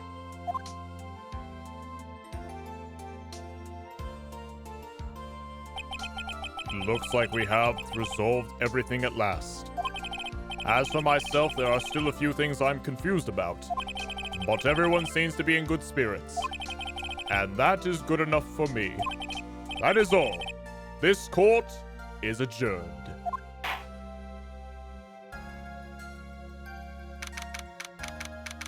Holy crap. You did great out there, Phoenix. Thanks! I want to retire! What I did out there was right, wasn't it? This is the first time you've not gotten your client off. You've gotten them a guilty verdict this time. But you have to look past all that to what's really important. You now realize that there is something more than just getting a not guilty, right? Yes, I understand now. Phoenix, think back for a second. Think to the moment before Miss Von Karma arrived with the final piece of evidence. Think about the incredible decision you had to make. Now then, Mr. Wright, let's hear the defense's final statements on the matter. I can't count on the evidence to help me anymore. I have to listen to my heart. Should I side with justice, or should I save Maya's life? My client, Matt on guard, is...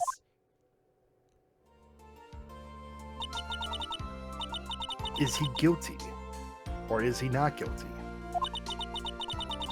Those were your choices then, and your answer. Your answer spoke to what being a lawyer really means to you.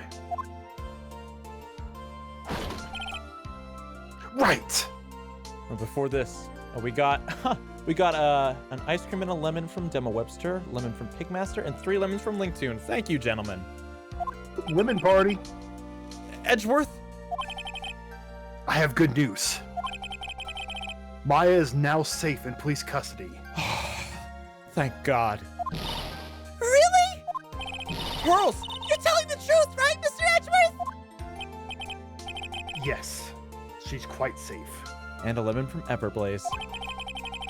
She's on her way here as we speak in a patrol car. Ah, Mystic Maya! Mystic Maya's safe! You did it! You really did it, Mr. Nick!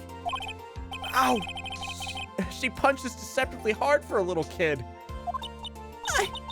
I believed in you. I kept saying to myself, Mr. Nick will save her. Mr. Nick will save her.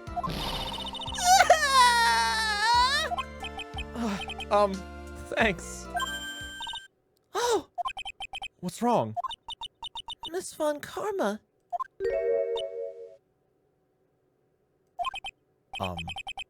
About earlier, thanks. Ow! Why are you still smiling, Mr. Phoenix Wright? You lost! Your perfect win record has now been crushed. And yet, you are still happy? I don't think you'll ever understand, Miss Von Karma. How dare you? Don't worry. She may in time. After all, I was like that myself. Until a year ago. Edgeworth? For my own personal victories. And for guilty verdicts.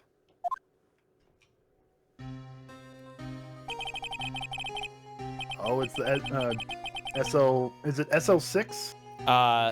DL6. Oh, DL6. The DL6 music. I used every dirty trick in the book.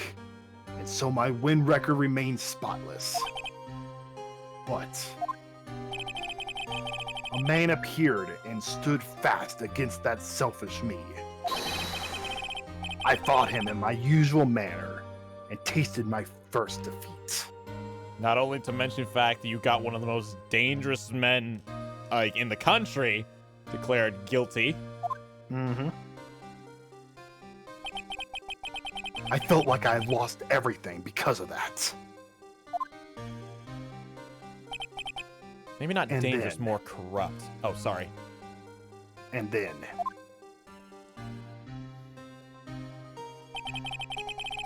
it was my turn to sit in the defendant's chair. And I was saved by that person I called my enemy. I couldn't forgive myself for all that had happened, so I left the prosecutor's office. And I left that note. Prosecutor Miles Edgeworth chooses death. Oh, as well you should have. A prosecutor who has shamed himself with defeat should crawl into a hole and die. But that was not what happened.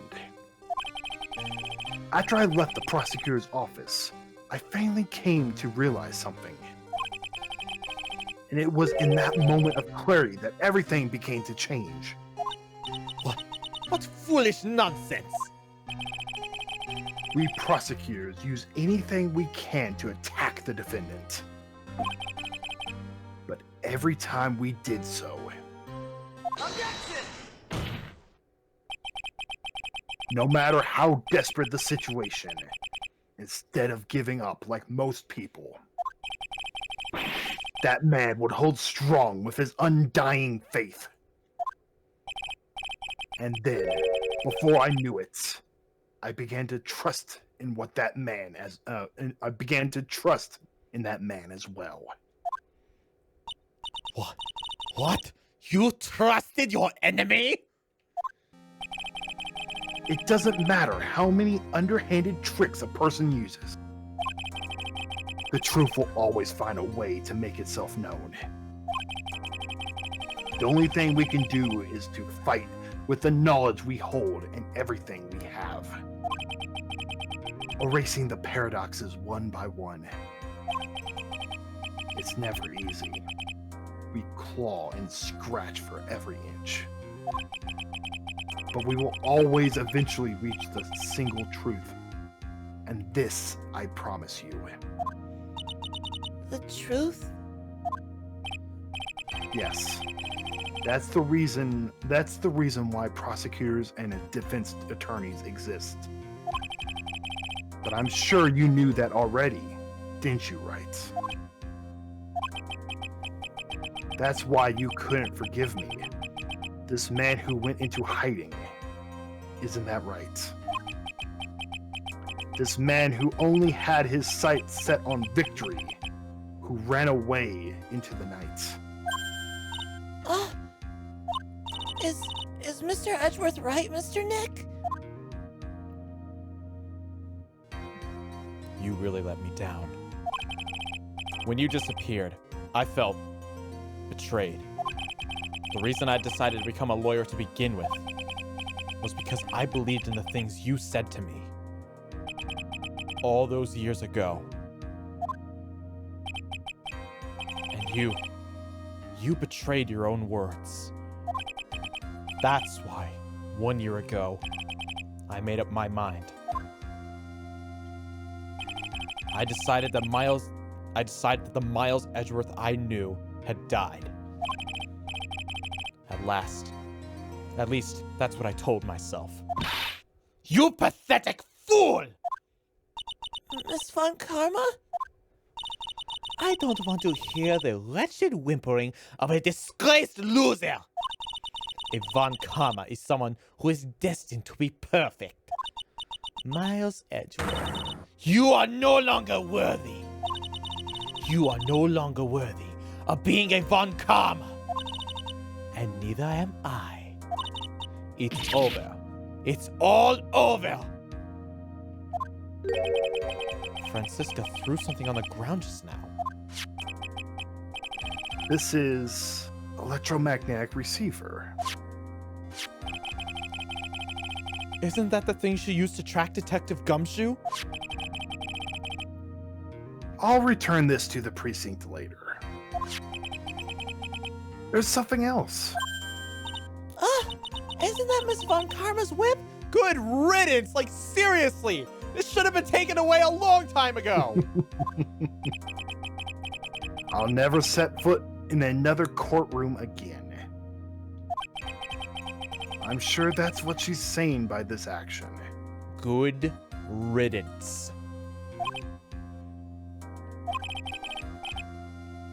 You should keep this, right? What the fuck? Do you think I'm into some kinky foreplay? What the fuck? Okay. Maya! Nick!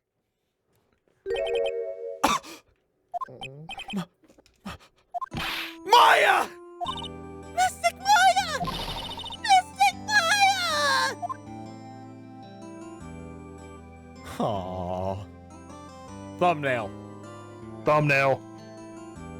We got our thumbnail. Oh, Nick! I knew you would come through! You got on guard convicted, like I knew you would! And on top of that, you even rescued me! Of course I did. You know I would never desert you. We sure pressed our luck this trial. You're really lucky to be standing here. Whatever.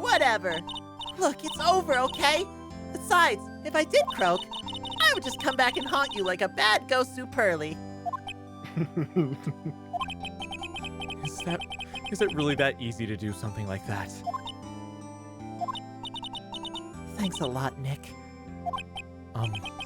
Don't mention it. Maya. Oh, Mr. Edgeworth! I'm relieved you're all right. Hey, it looks like you've made some real progress, Mr. Edgeworth.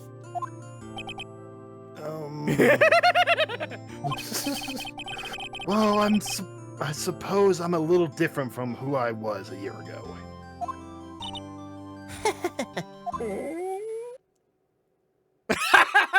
Oh no! They haven't fed her. Oh dear.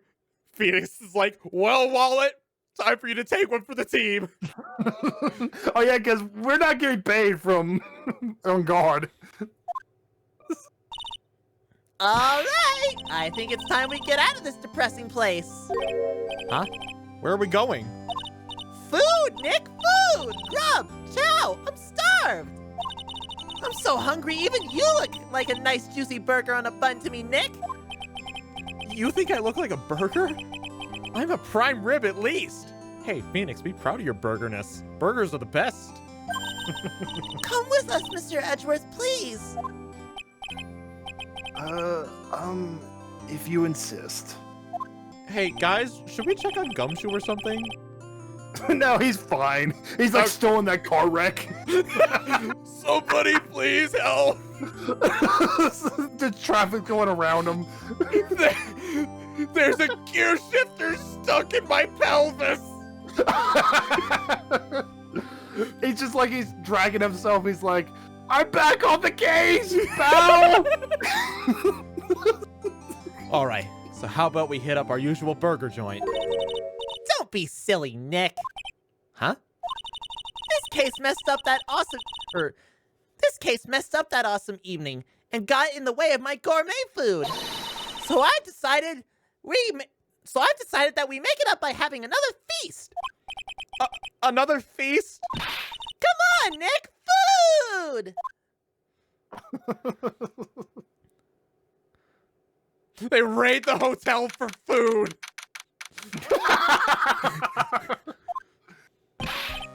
Gumshoe! Hey, pal! Sorry to keep you guys waiting.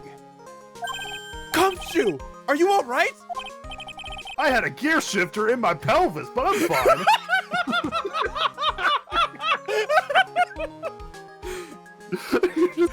Yeah, but I'm really embarrassed. I don't think I would hit a telephone pole of all things. A telephone pole? Then it wasn't a red light that got him? Y'all did it again, city boy. Ugh. I felt like my dear old heart was gonna give out on me, and I ain't joking. Yeah, it was more exciting than the very last episode of The Steel Samurai. Thanks. Now looky here, Mr. Snooty Prosecutor. Don't you reckon you bullied Mr. Wright too hard? If ya don't start being a lot nicer to him, he might just kick it. Tonight, even. I'll keep that in mind. Who are you again? That's what he's basically saying. Exactly. Well, come on now. Everyone gather around. Y'all are gonna get your a picture taken by a genuine professional photographer. Looks like Lotta bought herself a new camera. Well, pal, at least we can put this messy case behind us now. Come on, tonight's all about eating, so let's go chow down, pal. Amen to that, pal! Amen! You know, when you think about it, you were the one who saved the day, Detective. Huh? Me? You really think so? He's right. If it wasn't for the 3 items you took, I think this trial would have had a very different ending. Oh, well, you know, it's... Huh? Wait. That's odd. I ran off with the things from the killer's hideouts. I was sure I took 4 things in total, sir. What? 4? Yeah, I'm sure I put one of the items in my coat pocket. There was a 4th item? Oh, come on, y'all. It's over. But, woo, boy, I tell ya, you really are something else. Maybe it's something Von Karma kept. Maybe. Between getting accused of murder and getting kidnapped. Never a dull moment with you, huh? I'd enjoy a dull case for once in my life. Like tax evasion. I'll do tax evasion. You think? Why does she look so happy about that? But being shut away for 2 whole days, weren't you scared? Yeah, it was really scary. I felt so hopeless. So, to keep my mind off things, I drew a picture. It's like you had it rough, gal. So where's this picture of yours? Yeah, I want to see it. I want to see Mystic Maya's picture. You know, I don't know where it went. Is that the 4th item? I'm guessing so. Oh, that's too bad. Well, it's alright. It wasn't anything important anyway. Ah. It sure is nice to finally see them both smiling again. Oh, who the hell? What is it, Edgeworth?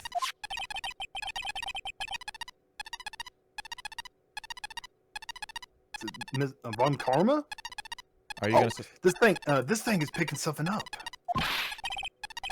Ah, that's Miss Von Karma's receiver. Thanks to her, I had the most awful experience of my life, sir. I can't believe she stuck the tracking device on me. That's odd. Even though you're standing right here, the tracking device seems to be in a different location. Oh, it's probably busted or something, sir. Can someone turn it off? Well, it doesn't matter. I'm afraid it's about time for me to excuse myself. Bro, there's like a mountain of food right behind you. You're really not gonna... All right, Edgeworth. All right, you're lost. I still have work to do. Huh? But Mr. Edgeworth, you haven't eaten anything yet. And you've eaten way too much, you glutton. I had fun tonight. Now, if you'll excuse me. Wait, What? I just want to say thanks, Edgeworth. You really saved me out there. If anyone should be saying thanks, it should be me, right? I feel like words alone aren't enough here. I wonder if there's anything I can give him to express how I feel. What do I give him? Let's see here. Only thing I'm seeing is give him the whip. That makes sense. What's this? Thank you. It's all thanks to you two. You and her. You don't need to thank me. I was only doing my job. It looks like Mr. Edgeworth has left, Mr. Nick. Hey, Mystic Maya. Yes, Pearly?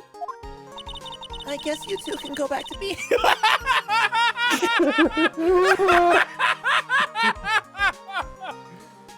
Oh, Pearl, never change. Never change. You and Mr. Nick, I mean.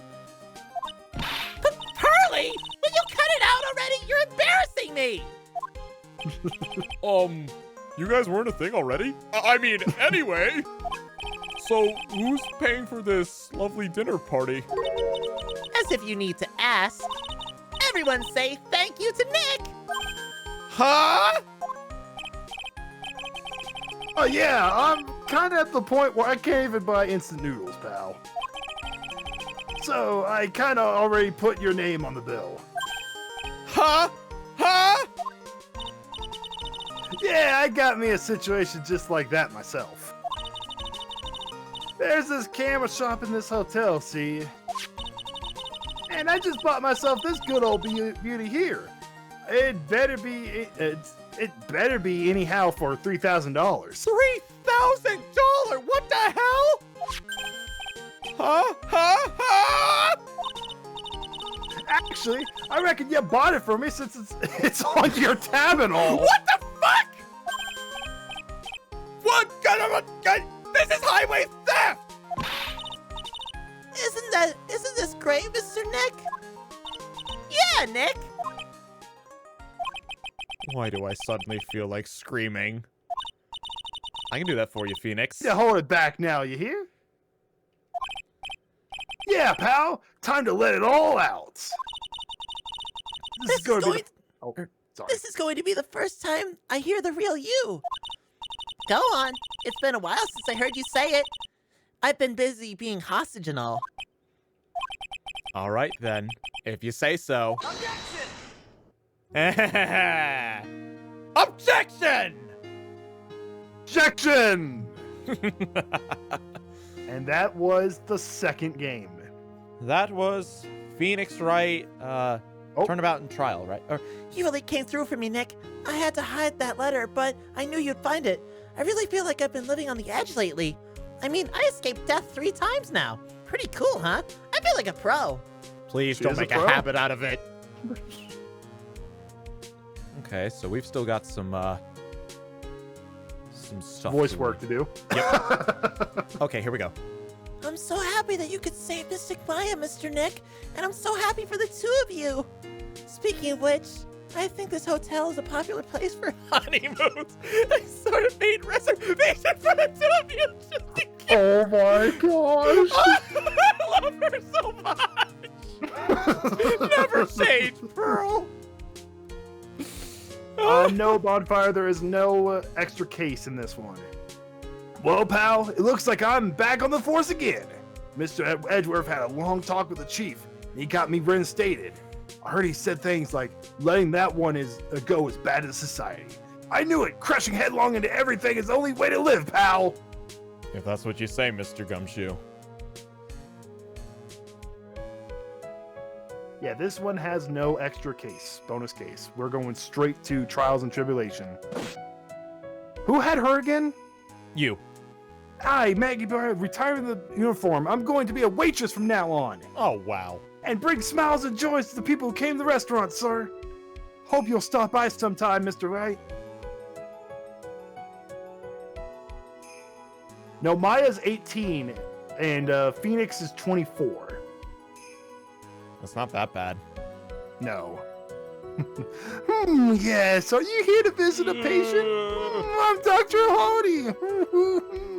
Recently, yes, that girl, you know. I haven't seen her around. Yes. But I remember, even since I laid eyes on her, I'll go crack. I don't matter if you get whipped, though. Yes. Yes. Yeah.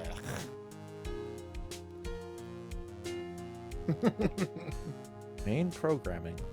One guy. Maximilian! It is time to begin our quest for the World Circus domination, sweetie. It's time the world let them know we're serious. It's Zimbabwe. Hey, Max, I know what Zimbabwe like. Do you think there's a castle made of cake and bunnies who can talk? I think there be many talking bunnies, even they won't laugh at Mo's jokes.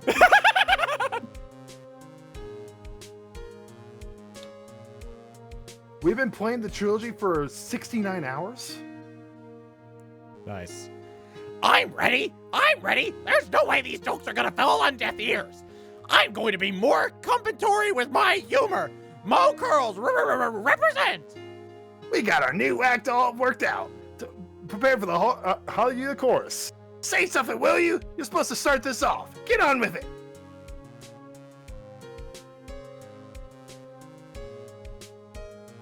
Yikes, he really, No. reflect back on how much he'd gone through going through this. Adrian? Oh. What is this, Drax? It's just an ordinary electric razor. I can't believe this. Really? How long do they plan on making me do? He's still doing it. A razor! It's Edgy Pooh's ID. But why do I get the feeling they would forget about me? They wouldn't forget about me, would they? Ah, it was never like this in the old days. Everyone thought the world of me. Call me Queen Wendy. Ah,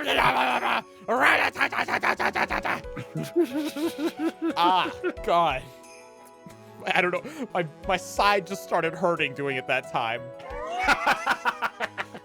My voice kind of got rough with like the killer. Andrews. I appreciate everything you and Mr. Edgeworth did for me in the bottom of my heart. Oh, that's right. I received a letter from Miss Von Gamma. She said it after I get out. She can feel free to consult at any time. Really thankful to have met everyone. That's nice. She'll be in there for a few years, probably. Or, well... It kind of depends. I'm pretty sure Edgeworth will put a good... It has become difficult for me in this country as of late. As such, I'll take a short leave of absence. If you'd like to request my services, please be sure to visit my homepage. May we both be blessed and long-lived. Okay.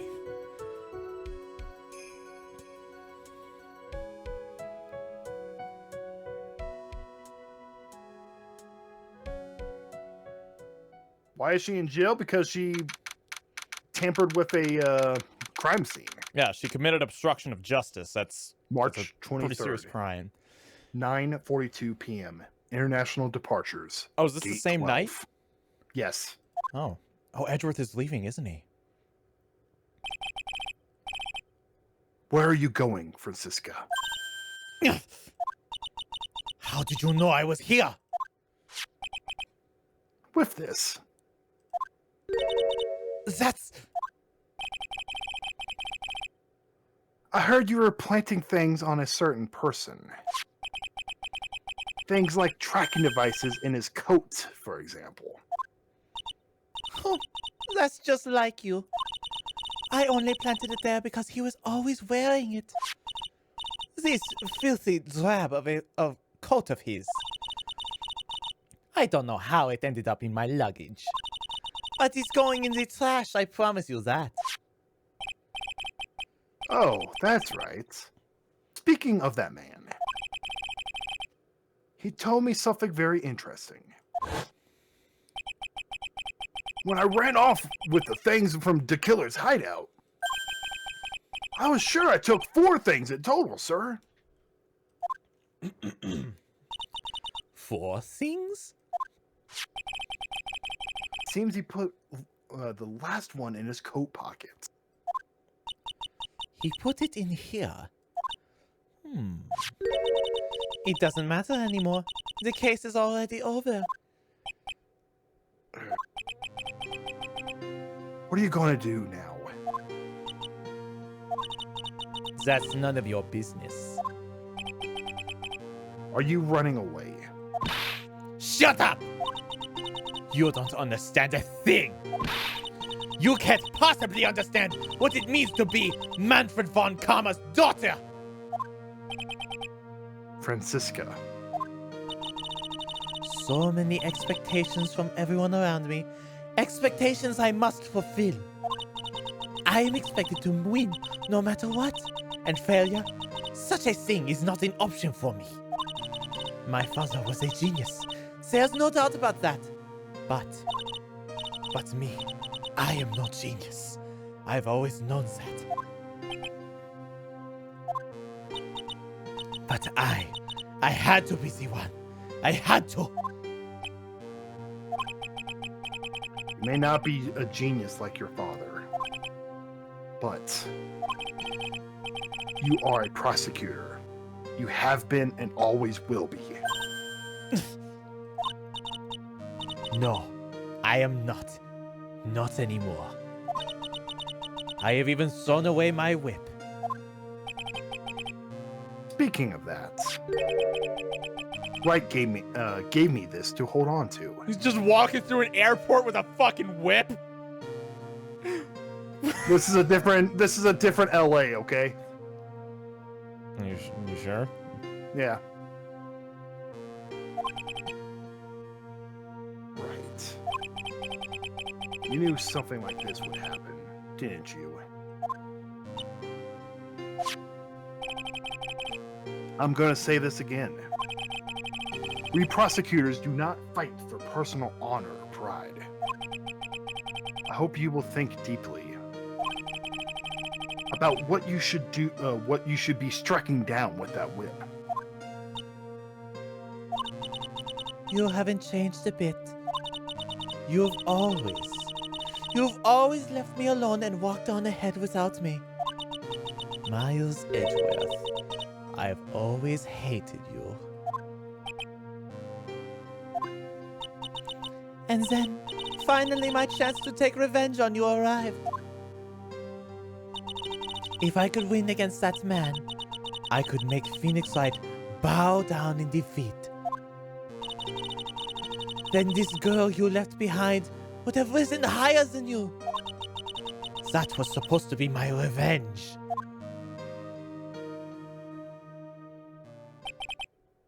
I see.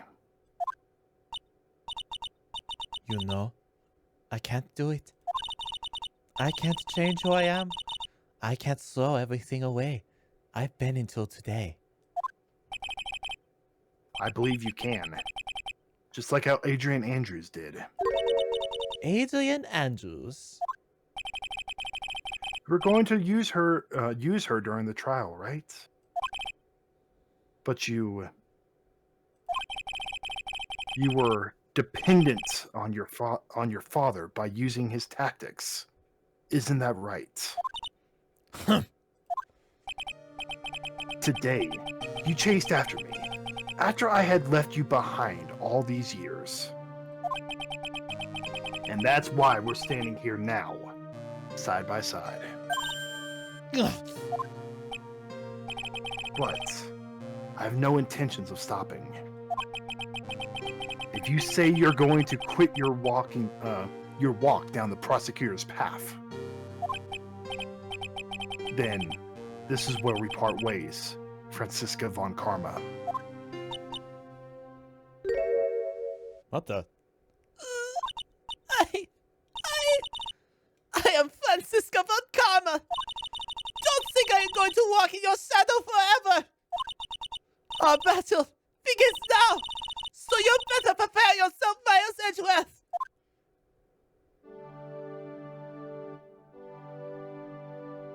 Can you leave now?